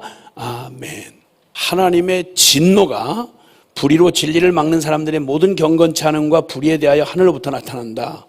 하나님이 그토록 진노를 쏟아부으시는 그 죄가 어떤 것인가 하니 경건치 않음과 불의라고 하는데 반역성, 무엇에 대해서 전혀 마음으로 받지 아니하고 높이지 않는 거죠. 경건치 않다는 말은 하나님에게 쓰여지는 말이에요. 하나님을 하나님으로 인정 안 하고 그리고 하나님을 제낄 뿐만 아니라 그 경건치 않음과 불의에 대하여 그러니까 모든 진리이신 하나님을 배격한다는 말은 돌아서서 불의를 택하겠다 이 말이에요. 아주 반역적이죠. 죄 중에 옛날에 왕정시대에는요, 죄 중에 제일 무서운 용서될 수 없는 삼족을 멸해. 삼족. 할아버지, 아버지, 자식 때까지 씨를 말리는 그런 엄벌에 처하는 죄가 한 가지가 있는데 그게 바로 반역죄예요. 반역죄. 그 반역죄는 다른 죄는 용서가 가능해요. 그런데 반역죄만큼은 삼족을 멸해요. 왜냐하면 반역죄는 내용이 뭐냐면 너 왕이 되는 거 싫다 이거예요. 그럼 그 왕을 싫어한다는 말은 무슨 말이냐면 그냥 싫다는 느낌의 얘기가 아니라 그 왕권을 인정하지 않겠다는 말은 다른 왕을 세우겠다는 말이에요. 그러니까 반역이죠. 아니면 지가 왕이 되겠거나. 그러니까 반역죄만큼은 모든 죄에 용서가 불가능한 가장 근원적인 거예요. 하나님에 대해서 이 죄의 사악함이 악독함의 그 근거, 제일 밑뿌리가 되는 죄의 속성이 우리가 그렇게 나이스해서 그 느낌 좋아서 버리지 않으려고 하는 그 죄가 교회에서 죄인이 하면서도 그 느낌을 떠나지 않고 그 죄를 버리지 않는 그 죄가 결국은 뭐냐면 그 죄가 무섭게도 하나님에 대하여 반역성을 가지고 있어요. 이 죄의 특성이 놀랍게도 죄는 절대 중립적이 아니에요. 이 편에도 저 편에도 안 속한 게 아니고요. 죄는 반드시 하나님과 반대편에 서요. 알겠지만 이 죄의 시작이 사탄으로부터 시작됐으니까 사탄 그놈 편에 안겨서 하나님 난 당신 싫어 이러고 반역하는 거예요. 싫은 정도가 아니라 모두 뒤집어서 그냥 죽이려고 드는 거예요. 그게 바로 죄의 첫 번째 속성이라고 그랬어요. 자, 이 속성이 우리 인간 인격 안에 들어오면 인간의 제일 중요한 근본이 뭐냐면 영적인 존재잖아요. 우리는 그렇죠? 영적인 존재란 말이에요. 그래서 이게 이 반역성의 독이 영적으로 나타나면 영적으로 나타난 게 바로 뭐냐면 우상숭배예요. 우상숭배. 이 우상숭배는 하나님을 나보다 절대자에게 마음 중심을 다해서 그를 섬기는 것. 이게 원래 인간에게 가지고 있는 그 성향이거든요. 이것을 종교심이라고 말하고, 혹은 영적인 그러니까 영혼을 사모하는 마음이다. 성경에 그렇게 되어 있어요. 세상 말로 말하면 종교성이라고 그래요. 그래서 인간은 짐승하고 달라서 인간은 반드시 어떤 이 영적인 그 희미한 옛 그늘이 있어가지고 항상 절대자인 누군가를 의지해야 되는 그런 속성을 가지고 있어요. 그래서 뭔가 짐승들은 못하는, 아무리 뛰어난 고릴라 침팬지도 아직도 과학지에 어디도 발표된 적이 없는, 인간과 차이가 나는 건 절대 고릴라 침팬지는 아무리 지능이 뛰어나도 영적인 행동을 하지 않아요. 종교 행위를 하지 않는다고요. 제단을 쌓아서 빌거나 뭐 신을 부르거나 이런 짓 안 해요. 그런데 고릴라 침팬지보다 더 못지않게 꼭 침팬지처럼 살아가는 저 브라질 원주민이나 저 이런 아시아나 저런 아프리카나 이런 원주민 세계에 가봐도 아무리 낙후된 원시 삶을 살아도 인간이 있는 곳에는 반드시 종교 행위를 해요. 그 영적인 흔적이 있어서 그래요. 근데 이 영적인 기능이 있는데도 불구하고 이 영적인 기능은 반드시 하나님만을, 영이신 하나님만을 경배하고 그분을 섬기도록 그렇게 주어진 기능이에요. 그래서 하나님 형상을 따라서 우리를 영의 존재로 지으셨거든요. 근데 이게 죄로 말미암아 하나님과 끊어지고 그 죄의 독성이 들어오는 바람에 사탄, 그 저주받은 공중 권세 잡은 그놈이, 그 사탄 놈이 너 이걸 먹는 날에는 하나님 계명 제껴. 그러면 네가 하나님처럼 돼. 그 이상하죠? 인간은 반드시 힘이 주어지면 지가 하나님 짓을 하려고 그래요. 로마의 황제는 지가 신이라고 그랬어요. 1세대 기독교인들을 죽였던 이유가 뭐냐면 자기 황제를 신이라고 다른 신 섬기지 말라는 거예요. 그때 그리스도인들은 다른 고백을 할 수 없어요. 예수 그리스도 외에 우리는 다른 신이 없습니다. 이 말을 해서 그냥 원형 경기장에 갔다가 막 짐승밥이 되게 하고 죽인 거예요. 교회는 10계명만 해도 10가지 계명으로 압축한 게 10계명 아니야. 계명 10가지 중에서 2가지가 우상숭배 금지 계명이에요. 아시겠어요? 나 외에 다른 신을 두지 말라. 2번째, 너희를 위하여 우상을 만들지 말고 거기 절하지 말라. 10계명 10가지 계명 중에 첫 번째, 2번째가 하나님 외에 다른 신 두지 말라는 거예요. 인간을 인간되게 하는 가장 중심, 핵심이 선악과 언약이라고 그랬잖아요. 하나님을 알아보고 하나님에게 순종할 수 있는 유일한 존재. 그래서 모든 피조 세계를 하나님 뜻대로 통치할 수 있도록 특별하게 만들어진 존재가 인간이에요. 근데 인간의 가장 중요한 속성, 그 중심에다, 영에다가 이 동물을 갖다 뿌려놓는 바람에 죄가 들어와서 인간의 뭐를 망가뜨렸냐면 영을 망가뜨린 거예요. 그래서 마음에 하나님 두기를 싫어하고 하나님을 반역, 대적할 뿐만 아니라 하나님을 대적하는 그놈 품에 창녀처럼 자기 영혼을 팔아서 사탄 놈에게 자기를 던져서 완전히 병든 자아로 속아가지고 깔깔거리고 하나님을 대적하고 불의를 저지르고, 이게 바로 그토록 나이스한 데게 못 버리는 여러분이 사랑하는 죄가 이런 속성을 가지고 있다는 거예요. 죄의 가장 중심 속성이 반역성이에요. 누구에 대한 반역? 반역은 반드시 대상이 있어요. 누구에 대한 반역이냐? 하나님에 대한 반역이에요.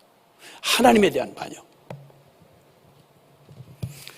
자, 우상숭배는 그러면 그렇게 하나님 밀어내고 내가 그렇게 우상을 섬기는, 모든 인류 역사에 다 우상을 섬기고 왔는데 이스라엘 백성이, 하나님의 백성이 멸망의 이유가 뭐냐면 우상숭배였어요. 주여주여하는 모태신앙인 이스라엘이 구약성경에 멸망한 그 이유가 어처구니 없게도 우상숭배였다니까. 우상숭배. 그러니까 존 칼빈이라는 분은 인간의 마음은, 우리가 마음을 다뤘잖아요. 인간의 마음은 우상을 제조하는 공장이다 이랬어요. 우상을 만들어내는 공장이 바로 인간의 마음이다 이랬어요. 이게 무슨 끔찍하고 저주예요. 인간의 마음은 우상을 제조하는 공장이다 이렇게 표현했어요. 인간은 그렇게 우상을 잘 만들어요. 하나님만 싫어해요. 그리고 하나님 외에 다른 거는 얼마든지 우상을 만들어서 따지지 않고 믿어요. 근데 왜 이렇게 우상을 섬기는 게, 우상을 얼마나 많이 섬기냐면 인도에 가시면요, 인도에는 가신교라고 해서 많은 신을 섬긴다, 이렇게 힌두교가 있는데, 힌두교는 자기들이 말하는 힌두교의 숫자만 3억 3천 개의 신이 있어요. 하나님을 모독하는 반역성이 나타나는 게 바로 뭐냐면 우상숭배예요. 이 우상숭배는 하나님을 반역하는 반역죄 중에 제일 우두머리예요. 그럼 왜 이렇게 사람들이 그럼 몰라서 무지해서 그렇게 신을 좋아하나? 신 자체를 좋아하지 않아요. 우상 섬기는 사람들은 자기들이 섬기는 신이 살아있냐, 죽었냐, 오르냐, 그러냐 아무 관심 없어요. 나무에가 빌던, 소대가리에 빌던, 돼지대가리 빌던 그 신이 무엇이냐 아무런 관심 없어요. 내 욕심만 이루어지면 돼요. 내 욕심만. 장사만 잘 되면 되고, 시집만 잘 가면 되고, 애만 많이 낳으면 되고, 성적으로 재미만 있으면 되고, 무슨 신 자체에 관심이 없어요. 그런데 신이라는 그 대상을 만들어 놓고 하는 이유는 종교심이 남아있어요. 종교심. 그래서 이 종교심을 충족시켜줄 영적인 대안을 찾은 게 우상이에요. 그러니까 따지고 보면 우상숭배는요, 놀라운 비밀이 숨겨져 있는데, 왜 이렇게 사람들이 우상으로 이렇게 난리를 치느냐? 하나님을 그렇게 섬기기 싫어하면서, 왠지 아세요? 우상숭배의 비밀이 뭐냐면 결국 우상이라는 신을 섬기는 데 목적이 있는 게 아니라 자기의 탐욕과 정욕을 섬기는 자아숭배예요. 이게 자아숭배. 자아숭배. 제가 얘기하는 게 아니고 성경이 이렇게 말해 주셨어요. 이 비밀은 성경만이 가르쳐 줄 수 있어요. 골로새서 3장 5절입니다. 곧 음란과 부정과 사욕과 악한 정욕과 탐심이니, 탐심은 여기서 땅의 지체라면 뭘 가리킨다고 그랬죠? 옛자, 병든 자, 이 왜곡된 죄가 곧 나요. 나가 죄였던 나라고 철석같이 내가 되어 지금 살아가는 나, 정상인 줄 알았던 내가 땅의 지체란 말이에요. 땅의 지체를 어떻게 하라? 죽이라. 왜? 음란, 그 땅의 지체에서 나오는 건 전부 자만족과 자사랑을 위해서 죄 곧 나요, 나고 죄가 된 내게서 나올 건 음란, 나를 만족시켜 줄 수 있을 거라고 그러면 여러분 정상적인 거 가지고 만족이 안 돼요. 그러니까 자꾸 죄 짓는 거예요. 음란, 부정, 사욕, 악한 정욕, 탐심. 이 땅의 지체에서 나올 수 있는 건 그밖에 없다는 거예요. 그리고 그 탐심은 우상숭배니라. 와우. 이 병든 자아의 만족을 위해서 그렇게 나를 만족시킬 수 있다면 뭐든지, 옳고 그런 건 뒷전이에요. 나 좋은데 뭐, 정욕이 일어나는데 뭐. 그러니까 가정 가지고 음란한 짓 하는 거예요. 애인 두고 막 별짓 다 하는 거예요. 더럽고 음란하고 추잡한 문화를 예술인이 뭐니 해가면서 거기에 다 질펀하게 부모도 자식도 다 없이 넋을 잃고 앉아서 거기 다 빠져 있는 거예요. 왜? 그 나를 굉장히 자극시키는 게, 우리의 이 심령의 감정과 이것들을 자극시키는 게 성적인 것보다 더한 게 없거든요. 그래서 성적인 건 다른 죄는 몸 밖에 있는데 성적인 죄는 몸 안에 있느니라 그랬어요. 그래서 음탕한 얘기하면 사람들이 너무 킥킥대고 좋아해요. 땅에 있는 지체를 죽이라. 음란과 부정과 사욕과 악한 정욕, 나의 유익과 나를 만족시킬 수 있는 것만 있다면 무슨 짓도 정의보다는 그게 훨씬 더해요.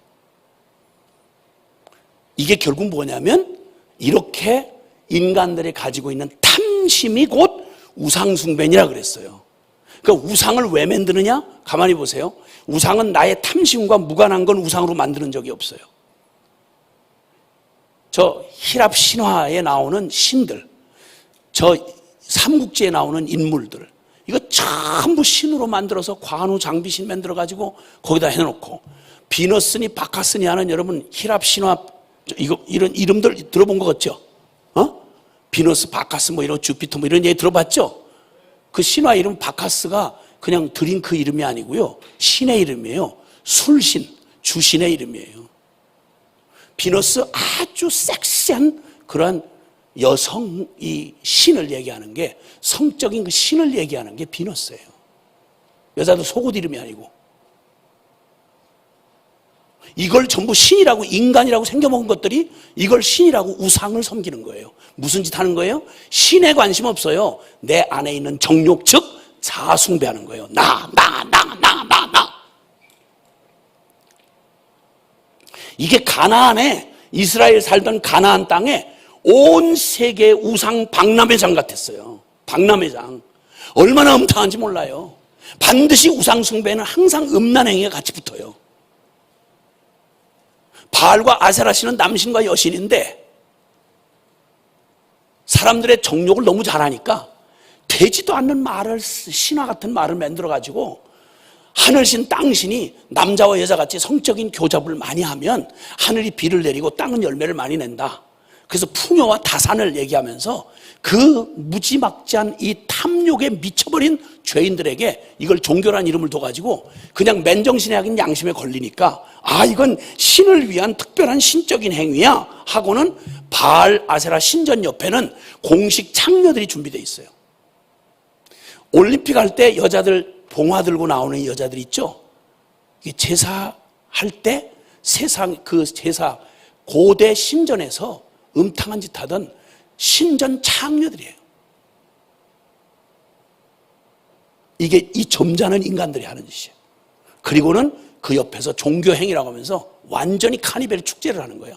신을 자극해서 하늘의 신이 막 흥분하고 땅의 신이 이렇게 해가지고 활발한, 지들이 아는 게 온통 그거니까. 영이 죽어서 육만 남아있으니까 성적인 거 말고는 딴 거 아이디어가 없으니까 신들을 그런 따위로 만들어 놓고 그래서 신을 자극해야 된다는 거예요. 아주 난잡한 짓을 공개적으로, 거기 가서는 괜찮아, 공개적으로 하는 거예요. 이래서 신적인 자극을 해야 제사가 성공한다. 그래서 우리가 축복을 많이 받는다. 이 짓을 누가 따라 했냐면 그 땅이 바로 그런 땅이었는데 그 땅에 그걸 심판하고 들어가서 거룩한 백성 되라고, 하나님 떠난 인간의 비참함을 깨우쳐 주라고 거룩한 율법을 가지고 들어간 주여 주여 하는 아브라함의 자식들 이스라엘 백성이 들어가서 똑같이 사사시대 똑같이 그 짓을 하고 계속 왕정시대 내내 바벨론 포로로 끌려갈 때까지 끝까지 악다구니를 쓰고 하다가 멸망당하고 성전 초토화되고 바벨론에 가서 그렇게 갈망하던 대로 지 육체대로 하나님 무시하고 떠났더니 결과가 뭐예요? 옛날 꼬라지 애굽의 바로왕 밑에서 노예 살던 그걸 이제는 바벨론의 느부갓네살의 노예가 돼서 더 비참하게 끌려가서 지구상에서 이스라엘 예루살렘 이름이 사라지기까지 한 게 바로 주여 주여 하는 그들이었단 말이에요. 아시겠어요? 얼만큼 얘기를 하면 이 지긋지긋한 네 조상들이 그러다 망한 건 너도 그럴래? 이 말로 성경을 그렇게 얘기했는데도 귓구멍을 틀어막고 똑같은 피를 받고 나오니까 애비가 그러면 자식도 똑같은 짓을 하고 대를 물려가면서 멸망의 길로 가고 있는 이 소망 없는 세계를 향해서 포기할 만도 하신대. 하나님이 그냥 포기할 만도 하신대. 해봤자 뻔한데. 그런데 이 세상을 끝까지 사랑하셔서 이 저주받은 옛 자아에서 다시 죽고 다시 새 생명으로 거듭나지 않는 한 소망이 없다는 결론을 뻔히 하시면서 당신의 아들을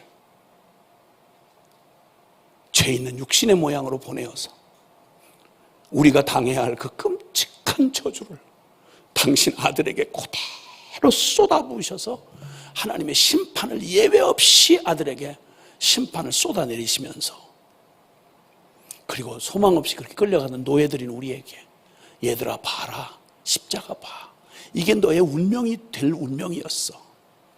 근데 네가 죽으면 이대로 지옥이니까 널 살리려는 내가 내 아들 너 대신 잡아서 내 비극을 여기서 끝을 내고 그리고 내 아들에게는 너의 저주와 심판을 내 아들에게 옮기고 내 아들의 그 거룩한 생명은 너에게 옮겨서 그래서 네가 이제는 그 끔찍한 옛 운명을 끝장내고 그리고 이제는 내가 꿈꾸던 그 아름다운 모습으로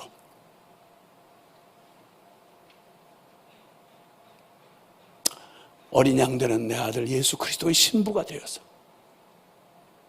내가 너의 아버지가 돼서 영원한 창조주 하나님이 내 아버지가 되고 너희를 위해서 예비한 영원한 새 예루살렘 새 하늘과 새 땅에서 너희의 끔찍한 운명이 끝이 나고 그 나라에서 내가 너에게 줄 영원한 그날을 너에게 선물로 주고 싶어서 내가 너희를 포기 못하는 사랑으로 하늘의 영광을 버리고 이 땅에 찾아오고 사람이 되어서 십자가에 죽기까지 주님을 끝내 죽음으로 몰아넣은 우리가 그토록 사랑하고 포기하지 못했던 죄의 속성이 바로 뭐냐면 반역성이라는 거예요. 저 반역성이 영적으로 나타나면 짐승이 못하는 짓을 하는데 우상숭배를 해요. 인간에게만 주신 하나님을 알만한 것들을 다 그들에게 주셨어. 짐승이 못 가진 걸 우리는 가졌죠. 그건 뭐냐? 영의 기능이 있어. 그래서 절대자를 찾는 종교심이 우리에게 있어요. 짐승에게 없는. 그 다음에 또 하나는 짐승들은 못하는 우리는 영원을 사모하는 마음, 즉 과거와 미래를, 과거를 추억할 힘이 있고 미래를 예측할 힘이 있어. 그래서 원인과 결과를 알아. 짐승들은 그런 생각할 능력이 없어요. 근데 여기를 딱 건물을 처음 소개받고 들어오는 순간 나는 그냥 알 수 있었어요. 야, 너무 누군가 수고를 하셨군요. 야, 이건 분명히 목적을 가지고 이렇게 하셨군요. 누군가 분명히 지어진 물건을 보면 그 지은이가 있다는 걸 결론적으로 알아요. 결과를 보면 원인을 유추할 수 있어요. 원인을 발견하면 과학적 추론을 해서 결과를 예측할 수가 있어요. 이게 사람이 갖고 있는 거예요. 그러니까 이 세상 만물 속에 모든 만물을 보면 짐승은 몰라도 사람은 찬양할 수 있어요. 시편 8편이 노래하죠. 여호와 우리 주여, 주의 이름이 온 땅에 어찌 그리 아름다운지요.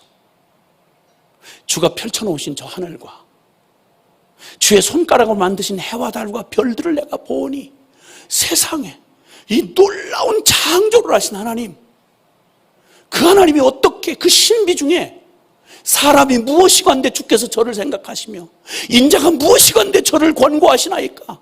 이 크고 영화로우시고 위대하신 하나님이 어떻게 이 쓰레기만도 못한, 이 점만도 못한 나 같은 걸 기억하시고 나를 생각하시고 나를 위해서 그 영혼을 계획하시고 나를 위해서 십자가의 복음을 주셨다니 이게 무슨 말입니까? 감격하며 찬양할 수 있는 능력을 짐승은 못해요. 근데 사람만큼은 할 수 있어요. 이게 바로 하나님이 주신 순기능이에요. 이게 저와 여러분에게 주신 영원한, 누구도 흉내낼 수 없는 하나님의 형상을 가진 특성이었어요. 그런데 슬프게도 그 모든 걸 주었는데도 불구하고 하나님을 알만한 것이 저희 속에 이미 있는데 그래서 핑계치 못하느니라. 근데 저희가 도리어 마음이 허망하여져서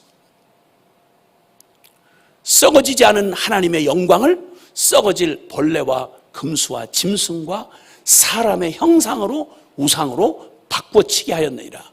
이 악독하고 저주받은 반역성. 사람 영웅을 만들고 신을 만들어요. 우상을 만들어요. 아이돌들을 만들어내는 거예요.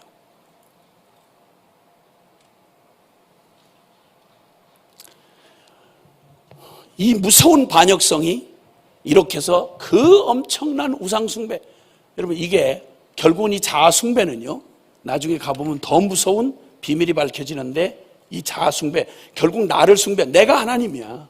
내 멋대로 하고 싶은 거예요. 나 만족시키면 누구라도 이용해 먹을 수 있어요. 하나님도. 하나님 믿는다고 말하는 사람들이 궁극적으로 하나님을 섬기는 거냐? 어떻게 가만히 따지고 보면 자기를, 그러니까 나중에 잘 믿는다고 하다가 나중에 시험 들었다고 하면서 내 팽개치는 사람들 얘기를 들어보면 이런 거예요. 아니 하나님 날 사랑한다고 해서 나 믿었는데 날 사랑하면 나 좋은 대학 보내줬어야 되는 거 아니냐 이거야. 나 왜 실현당하게 했느냐 이거야. 내가 좋아하는 그 남자가 왜 나를 차게 만들었냐 이거야. 이게 무슨 하나님 나를 사랑하는 거냐 이거야. 하나님이 자기를 사랑한다는 걸, 지가 원하는 걸 이렇게 수발 들어주는 하나님, 이런 식으로 하나님을 이용했던 거죠.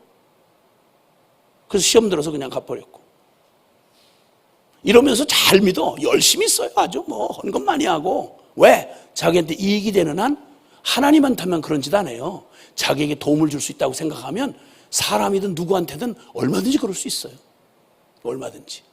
그러니까 우상숭배는 신을 섬기는 게 아니라 자아숭배요. 그 자아숭배는 놀랍게도 사탄숭배, 알던 모르던 사탄숭배 짓을 하는 것이다 라고 하는 게 에베소서 2장 2절과 3절에, 너희가 전에는, 너희도 전에는 이 세상 풍조를 따르고 공중의 권세 잡은 자 사탄을 따랐으니 지금 불순종의 아들들 가운데 역사하는 영이라 이렇게 딱 선포하고 3절에 그때는 우리 모두가 다 우리 육체의 욕심을 따라 지내며 즉 자아가 원하는 대로 행하면서 육체와 마음이 원하는 것을 해서 본질상 하나님 앞에 반역짓을 하는 진노의 자식이었더라. 자, 그러면 우상숭배가 이렇게 종교의 모습을 띌 때는 그렇게 나타나지만 현대판 우상이 있어요.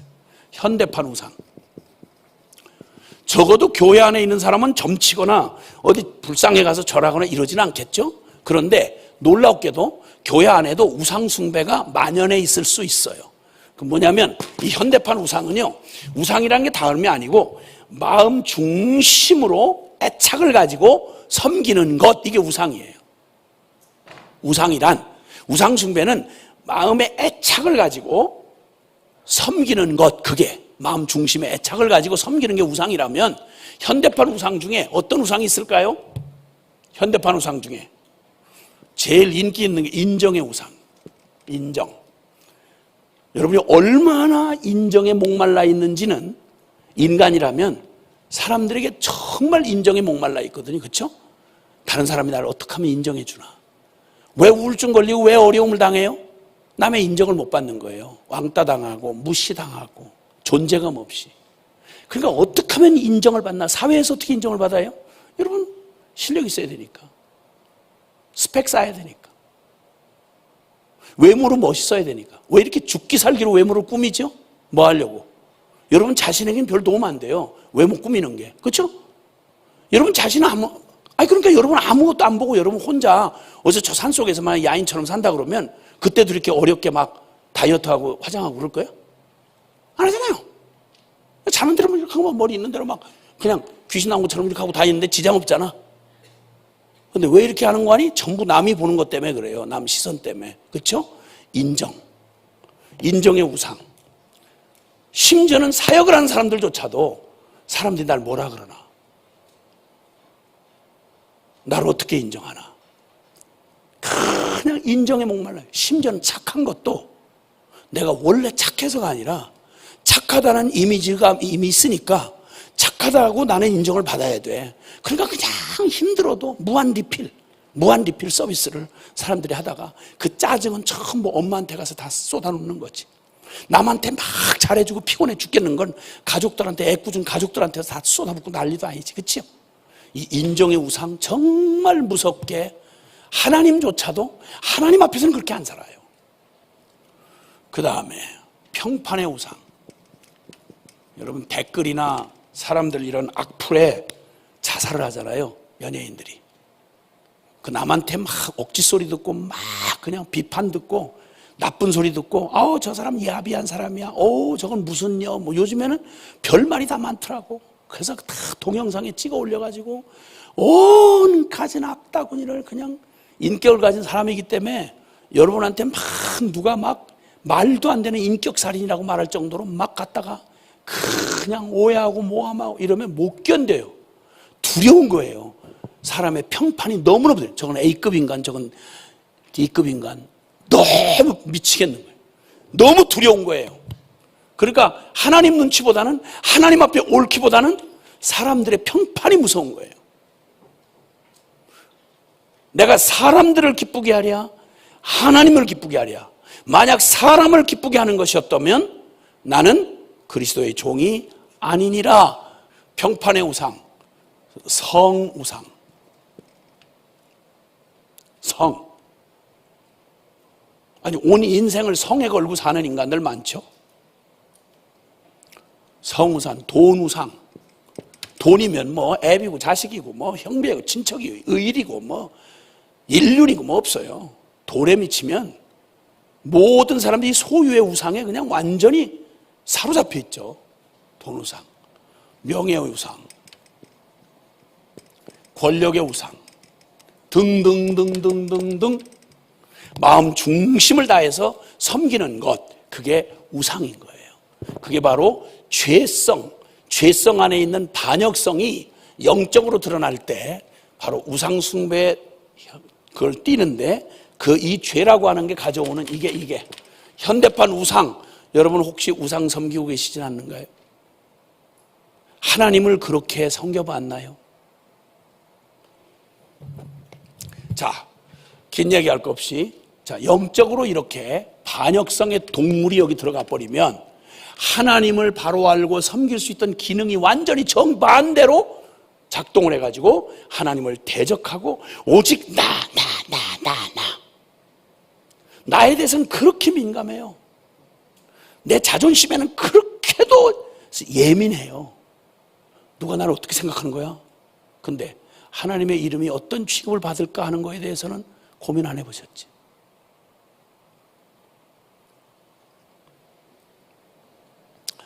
자, 이 모습을 보면서, 자, 영적으로 이 타락이, 영적으로 타락한 반역성이 영적으로 나타나고, 그 다음에 도덕적으로 나타나요.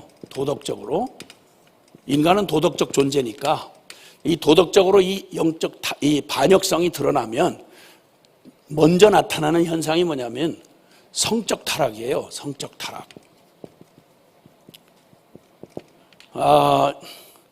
우리 고린도 전서 6장인데요. 음행을 피하라. 사람이 범하는 죄마다 몸 밖에 있거니와 음행하는 자는 자기 몸의 죄를 범하느니라.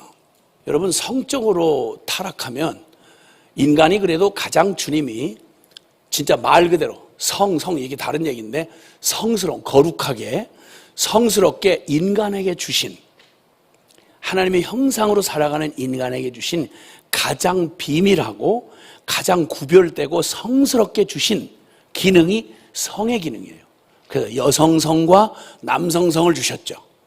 그래서 그 성은 하나님의 그 뜻 안에서, 거룩한 구별된 안에서만 사용돼야지, 이 성이 만약에 자극, 즉 쾌락을 위해서, 자기의 육체의 만족을 위해서 성이 만약에 쓰여지기를 시작하면, 아시는 대로 우리의 육체의 이 탐심은 한계가 없어요. 한계가 없어. 한도 끝도 없어요. 그러다 보니까 자극은 또 더 강한 자극을 불러오고 또 더 야한 걸 더 원하게 돼 있어요. 그래서 성은 하나님의 정한 가정이라고 하는 테두리 안에서 보호받고 인격으로 온전한 서로 사랑으로 하나가 되는 인격적 결합이 먼저, 인격으로 그 존재를 받아들이고 그를 진짜 존중하고 사랑하는, 즉 남편과 아내가 자기를 어떤 성적 쾌락의 도구로 쓰는 게, 그건 창녀도 가능하잖아요. 돈 주고. 그렇게 하지 않도록 주님이 성을 특별하게 주님이 주셔서 생육하고 번성하고, 그리고 두 사람이 부모를 떠나 한 몸을 이룬다고 할 때 육체의 결합만을 얘기하는 게 아니라, 성적인 육체의 결합만을, 성행위만을 얘기하는 게 아니라 전인적으로 사랑해서 그 존재를 전부로 받아들이고 나도 그 사람에게 전부를 위탁하는. 그래서 에베소서 5장에 보면 너희가 두 사람이 각기 부모를 떠나서 한 몸을 이룰지로다 그럴 때 인격의 합일이 먼저 있고 나서 그 다음에 사랑하고 책임을 지겠다는 서로의 거룩한 약속과 전제 안에서만 성행위를 통해서 하나님의 기쁨과 그리고 사랑의 그런 만족을 누리도록 아주 구별해서 주신 게 성이에요. 근데 이 심령이 타락을 하다 보니까 이 거룩한 성이고 뭐고 그런 금력이 없고 그냥 내 정욕과 탐심이 신이야. 내가 원하는 대로 그냥 아무 데나 내깔리고 난리를 치는 거예요. 오직 자극을 추구하다 보니까 성적 타락, 이거는 하나님을 떠난 심령이, 타락한 심령 안에 제일 도덕적으로 먼저 나타나는 게, 보편적이고 가장 가깝게 우리를 흔들어대는 게 뭐냐면 성적 영역이에요. 이건 어떤 누구도 예외가 없어요. 어린아이부터 늙어 죽기 바로 직전까지 노인네까지, 천민에서부터 귀족까지 인간이 살아가는 역사 속에 가장 가깝게 가장 와 있는 타락의 가장 도덕적 타락의 기본이 그거예요. 그래서 죄목을 나열할 때, 성경 신약 성경을 읽어보시면 알지만 죄목을 나열할 때 항상 거의 예외 없이, 특별한 경우 빼놓고는 문맥 전체를 보면 항상 우선적으로 다뤄지는 게 성적 타락이에요. 음란과 간음하지 말라, 음욕과 이런 말이 여러 모양으로 순서상 먼저 다뤄져요. 그리고 여기도 말씀하기를 다른 모든 죄가 다 똑같은 근원에서 나오는 죄인데 그 죄는 몸 밖에 있거니와 이 성타락은 내 몸 안에 있느니라 그래요. 인격을 가장 깊이 자극할 뿐만 아니라 파괴하는 게 성이에요. 그래서 다른 성을, 남성이 여성을, 여성이 남성을 볼 때 인격으로 보는 게 아니라 전부 성적 대상으로 정욕의 부글부글 끓어서 쳐다보기 시작하면 그때는 인격이고 나발이고 없어요. 그냥 짐승 같은 본능, 쾌락만을 위해서 존재하다가 그거 약발 떨어지면 딴짓하는 거예요. 오직 음욕만을 위해서 존재하는 거예요. 그러다 나의 인격을 팔아버리면 무슨 일이든 그렇지만요, 중독이 그냥 되는 거 아니에요. 분명히 인격이 있는 존재가 인격이 없는 짐승처럼 쾌락과 자극에 자기를 내어주면 술만 해도요, 처음에는 사람이 술을 먹어요. 근데 그 다음 조금 정도가 지나가면요, 술이 술을 불러요. 술이 술을 먹어요. 그 다음에 다음 단계가 되면 술이 사람을 먹어요. 그게 중독 단계예요. 중독이 그렇게 되면 항상 쾌락은요, 성이든 뭐든 상관없이 자극이에요. 자극. 특별한 맛이 있는 게 아니고 자극이에요. 그 이상하고 느낌이 이상한 자극을 경험하면서 막 충격을 받죠. 근데 그 충격은 똑같으면 절대 못 느껴요. 그보다 더 센 거 이렇게. 그러니까 나중에 성적 타락은 정상적인 성행위로는 감동이 안 와요. 그럼 또 다른 자극, 넘지 말아야 될 선, 이런 것들을 찾아서 계속 미친 개처럼 계속 허우적거리고 돌아다니는 거예요. 그럼 성도착에 걸리죠. 성도착증. 성중독이 요즘에 심각한 문제예요. 하도 모든 게 이게 보이는 세상이라서 있을 수 없는 짓이에요. 어린아이도 그냥 터치폰 딱딱딱 몇 개 치고 들어가면 그냥 상상도 안 되는 음탕한 게 그냥 비춰지니까. 근데 워낙 또 자극이 있는 데다가 꼭 휘발유를 불 옆에 두는 것과 같은 거예요. 그러니까 구별된 게 필요한 거예요. 스스로 통제할 수 있는 능력이 없을 때 그래서 서로 보호해주고 서로 지켜주고 서로 간섭해줘야 되는 거예요. 그래서 법이라도 만드는 건데 이제는 그 법도 없애자는 거예요. 그 법도. 무슨 짓을 해도 괜찮아. 근데 얼마나 자기중심으로 변하는지 성추행이니 성폭력이 하는 얘기들 대부분은 나 원하지 않는데 왜 건드렸어 너? 이런 식이에요. 근데 그보다 더한 짓을 간음을 하고 막 온통 별짓을 다 하는 건 저 둘이 맞아서 하는 거 괜찮다는 거예요. 이게 무슨 짓인 거예요 이게. 성에 관한 한 어떤 역사를 두고 2000년 전 바로 그때에도 역시 마찬가지였어요. 자, 긴 얘기를 할 수 없는데 얼만큼 가까이 와 있느냐, 말로 다 할 수가 없어요. 입에다 담을 수가 없어요. 오히려 이 얘기를 하는 게 이상할 정도가 됐어요. 그래도 뭐라고 해도 성경은 변하지 않고 영원히 그 기준을 제시해요. 인격 중에 성적으로 방탕하다, 그 사람한테 무슨 인격을 기대할 게 있을까요? 되는 대로 막 성행위를 하고 돌아다니고 음탕한 짓을 하고 돌아다니는 인간한테 뭘 신사적이니 도덕적이니 기대할 게 있을까요? 없을까요? 없어요. 성에 부끄럼 없이 막 까놓고 막 이렇게 행동하는 사람한테 무슨 도덕적인 뭘 기대할 게 없어요. 이 성적 타락은 성 중독 내지는 성 도착으로 가요. 계속 자극을 부르니까요. 그리고 여기서 만족 안 해요. 반드시 또 가면 어디까지 가느냐면 모든 성의 기본적 도덕적 천부적인 질서를 정면 도전하는 반역성이 그대로 나타나는데 그게 동성애예요. 동성애.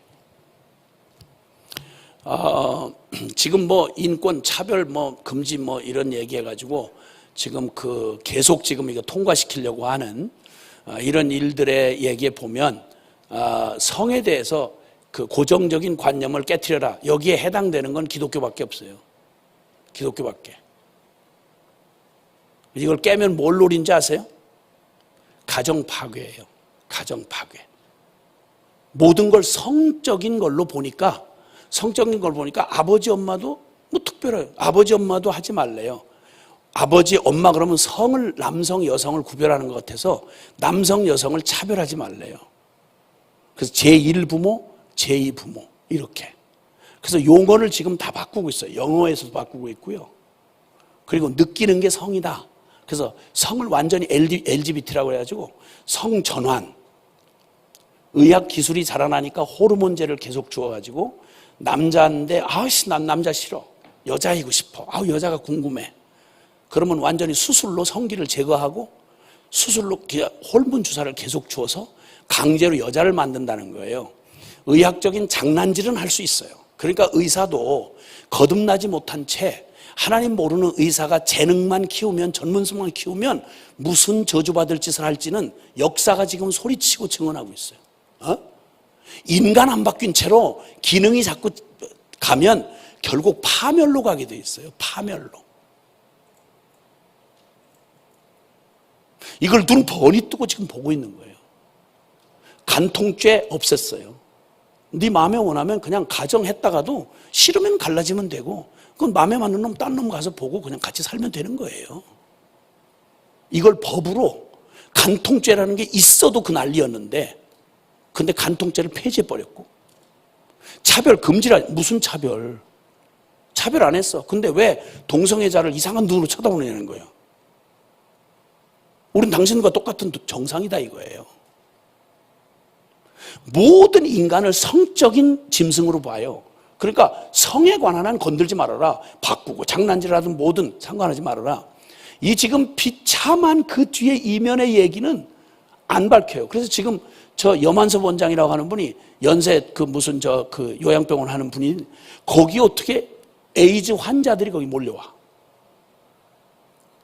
그 비참한 실상을 알리고 싶어. 이분 그냥 말을 그냥 못해요. 통곡을 하면서 외쳐요. 인간이 어떻게 이렇게 쾌락 하나 때문에 이렇게 처절하게 파괴되어 가는데 이걸 어떻게 법으로 만들고 에이즈 환자 1년에 지원해 주는 1억이래. 1억. 고치는 게 아니라 연장만 하는데. 입에다 담을 수도 없는 말들. 인간이 결국 먹고 살만하고 세월이 시간이 나면 이 죄성이, 지금 말하고 있는 이 죄성이 있는 대로 충만하게 꽃을 피우는 거예요. 결국은 파멸로 가는 거죠. 에드워드 기본이라고 하는 역사학자가, 이 저명한 역사학자가 로마 멸망에 대한 원인을 얘기하는 중에, 로마 원인 중에, 멸망의 원인 중에 10위권 안에 드는 게 바로 이 얘기가 들어있어요. 성적으로 타락하고 가정의 질서가 무너져요. 그러면 끝이에요. 그 멸망이 얼마 안 남았어요. 이 죄의 이 실상 기준과 이 죄의 실상을 밝혀주는 건 복음밖에 없어요. 복음밖에는. 그래서 이 기가 막힌 이 도덕적 이 타락이 이렇게 돼서 우리를 이 기가 막힌 비극으로 이끌고 가면 가정 파괴되고 인성 파괴되고요. 그 다음에 볼 거 별로 없어요. 그 다음에 이 타락은, 성적 타락이 뭐로 이어지냐면 사회 규범적 타락으로 옮겨져요. 사회 규범적 타락으로. 자, 마음 중심의 기준이 사라져버린, 내가 왕이 되고 내 정욕과 탐욕이 나의 중심이 돼버리고 성마저 무너져버리고 나면, 그럼 가정 질서가 무너진다는 말인데, 그렇게 하고 나면 사람들은 그 다음에 지독한 이기주의가 돼서 서로 살아남기 위해서 법을 만들어요. 그걸 사회적 합의라 그래요. 그래서 한국의 헌법하고 저 이슬람권 헌법하고 달라요. 법이라는 건 정의 자체가 아니에요. 우리끼리 살아남기 위한 우리가 정한 기준이에요. 근데 크리스찬은 그런 사회적 합의 정도에서 머물면 안 돼요. 하나님의 법이 있잖아요. 하나님의 법. 영원히 변하지 않는. 아멘? 사회 규범적 타락은 그 뒤에 28절에 다시 한번 언급하기를, 사람들이 그 마음에 하나님 두기를 싫어하며, 그러니까 이 죄의 반역성의 그 핵심을 다시 한번 짚어준 게 28절이야. 또한 그들이 마음에 하나님 두기를 싫어하며 하나님께서 그들을 그 상실한 마음대로 내버려 두사 합당치 못한 일을 하게 하셨다. 그 결국 죄의 근원적인 그 뿌리는 반역성인데 그 반역성은 하나님을 내 마음, 내 인생 중심에 가장 중요한 마음에서 밀어내는 거예요. 그러니까 하나님을 싫어하니까 하나님이 말씀한 법 싫어하는 거예요. 십계명도 싫어하고 다 싫어하는 거예요. 하나님이 말했다 그러면 일단 반역하고 하는 거예요. 그리고 자기들끼리 합의를 해요. 그들이 이 같은 일을 행하는 자는 사형에 해당한다고 하나님께서 정하심을 알고도 자기들만 행할 뿐 아니라 또한 그런 일을 행하는 자들을 옳다 하느니라, 이렇게 되어 있어요. 전 정말 만약에 하나님이 새롭게 하시는 복음이 없었더라면, 십자가의 복음이 없으면 이 얘기를 파내서 뭐 하겠어요? 근데 끈질기게 이걸 하면서 난 하나님 사랑해요, 나는 뭐예요, 이러면서 결코 직면하고 들질 않아, 이 죄를. 그러니까 십자가가 필요가 없는 얘기가 되는 거예요. 그냥 폼만 가지고 다니는 거예요. 그러니까 안 변하는 거예요. 남과 똑같은 가치관을 가지고 똑같은 짓을 해가면서 세상에서 뒤떨어지지 않고 그 세상에서 그 죄인들 속에서 인정받고 실력 쌓고, 그래서 뭐 하겠다는 거야? 그 모든 거 다 의미가 있으려면요, 내 존재가 안 바뀌고는, 보잖아요. 그 과학 지식 가지고 무슨 짓 해요? 핵폭탄 만들어서 인류를 파멸로 끌고 가요. 그 귀한 지식 배워가지고, 의학 지식 배워서 장난질을 해요. 하나님이 주신 모든 인간을 파괴시켜요. 그 다음 누가 책임져요? 그 고통당하는 얘기, LGBT들 그 뒤에 고통당하는 얘기 들어봤어요? 죽을 수도 없고 되돌릴 수도 없고, 네가 선택하는 게 네가 당해라, 이런 식이에요. 그게 사탄이 하는 짓이에요. 너 좋아서 물었잖아, 믿기 물었잖아. 나 같은 돈 바꿔놓으시니까 수많은 젊은이들이 바뀌었잖아. 수많은 나라의 생명이 흘러갔잖아. 그 비참했던 영혼들이 그 복음 앞에 깨져가지고 그 주님 앞에서 그 변화되고 살아난 고백들을 하고 그들의 삶을 기꺼이 자신을 들여서 하나님 앞에 순종하는 사람들을 보는 거, 여러분, 이거 진짜 이거보다 더한 보람이나 영광, 다른 거 다 필요 없어요. 하나님이 나에게 베푸신 이 긍휼을 이 불쌍하고 가련하고 해답 없는 영혼들에게 하나님이 그 일을 멈추지 않고 해주신 게 너무, 다른 무엇도 싫어요. 어떤 칭찬도 인정도 싫어요. 그냥 그 자체가 세상에, 이 지옥 같은 세상 한복판에서 하나님의 천국의 향취를 누리게 하는 하나님의 축복이에요. 알아요. 여러분 한 분 한 분이 한꺼번에 모든 걸 한순간에 다 깨달을 수는 없을 거라고 생각해요. 그러나 얼마나 위험한 데 있는지는 알잖아요. 그렇죠? 위험한 중에 있는 줄은 깨달아야 되잖아. 사람판 그 위를 서서 그 깊은 강물에서 겁도 없이 얼음이 녹아가는 지금 봄 같은 이때에 우리 친구 애들 여러 명 빠져 죽었어요. 얼음은 두꺼워 아직 보이니까. 근데 속이 녹은 걸 모르고 거기서 막 그 가난하고 뭐한 애들이 거기서 그냥 놀아서 위험하다 하는데 거기서 이러다가 얼음장 밑으로 그냥 들어가 죽는 거예요. 그거 그냥 멀쩡히 재밌게 사는 그냥 두면 되지 뭐. 아니요, 여러분. 여러분이 서 있는 이 시대가, 여러분의 존재, 죄인이란 존재 자체가 얼마나 끔찍한지 봤잖아요. 소망 없음. 세상 걱정할 일이 아니라 나는 지금 지옥의 불뚜껑을 지금 밟고 여기서 장난하고 있는 거예요.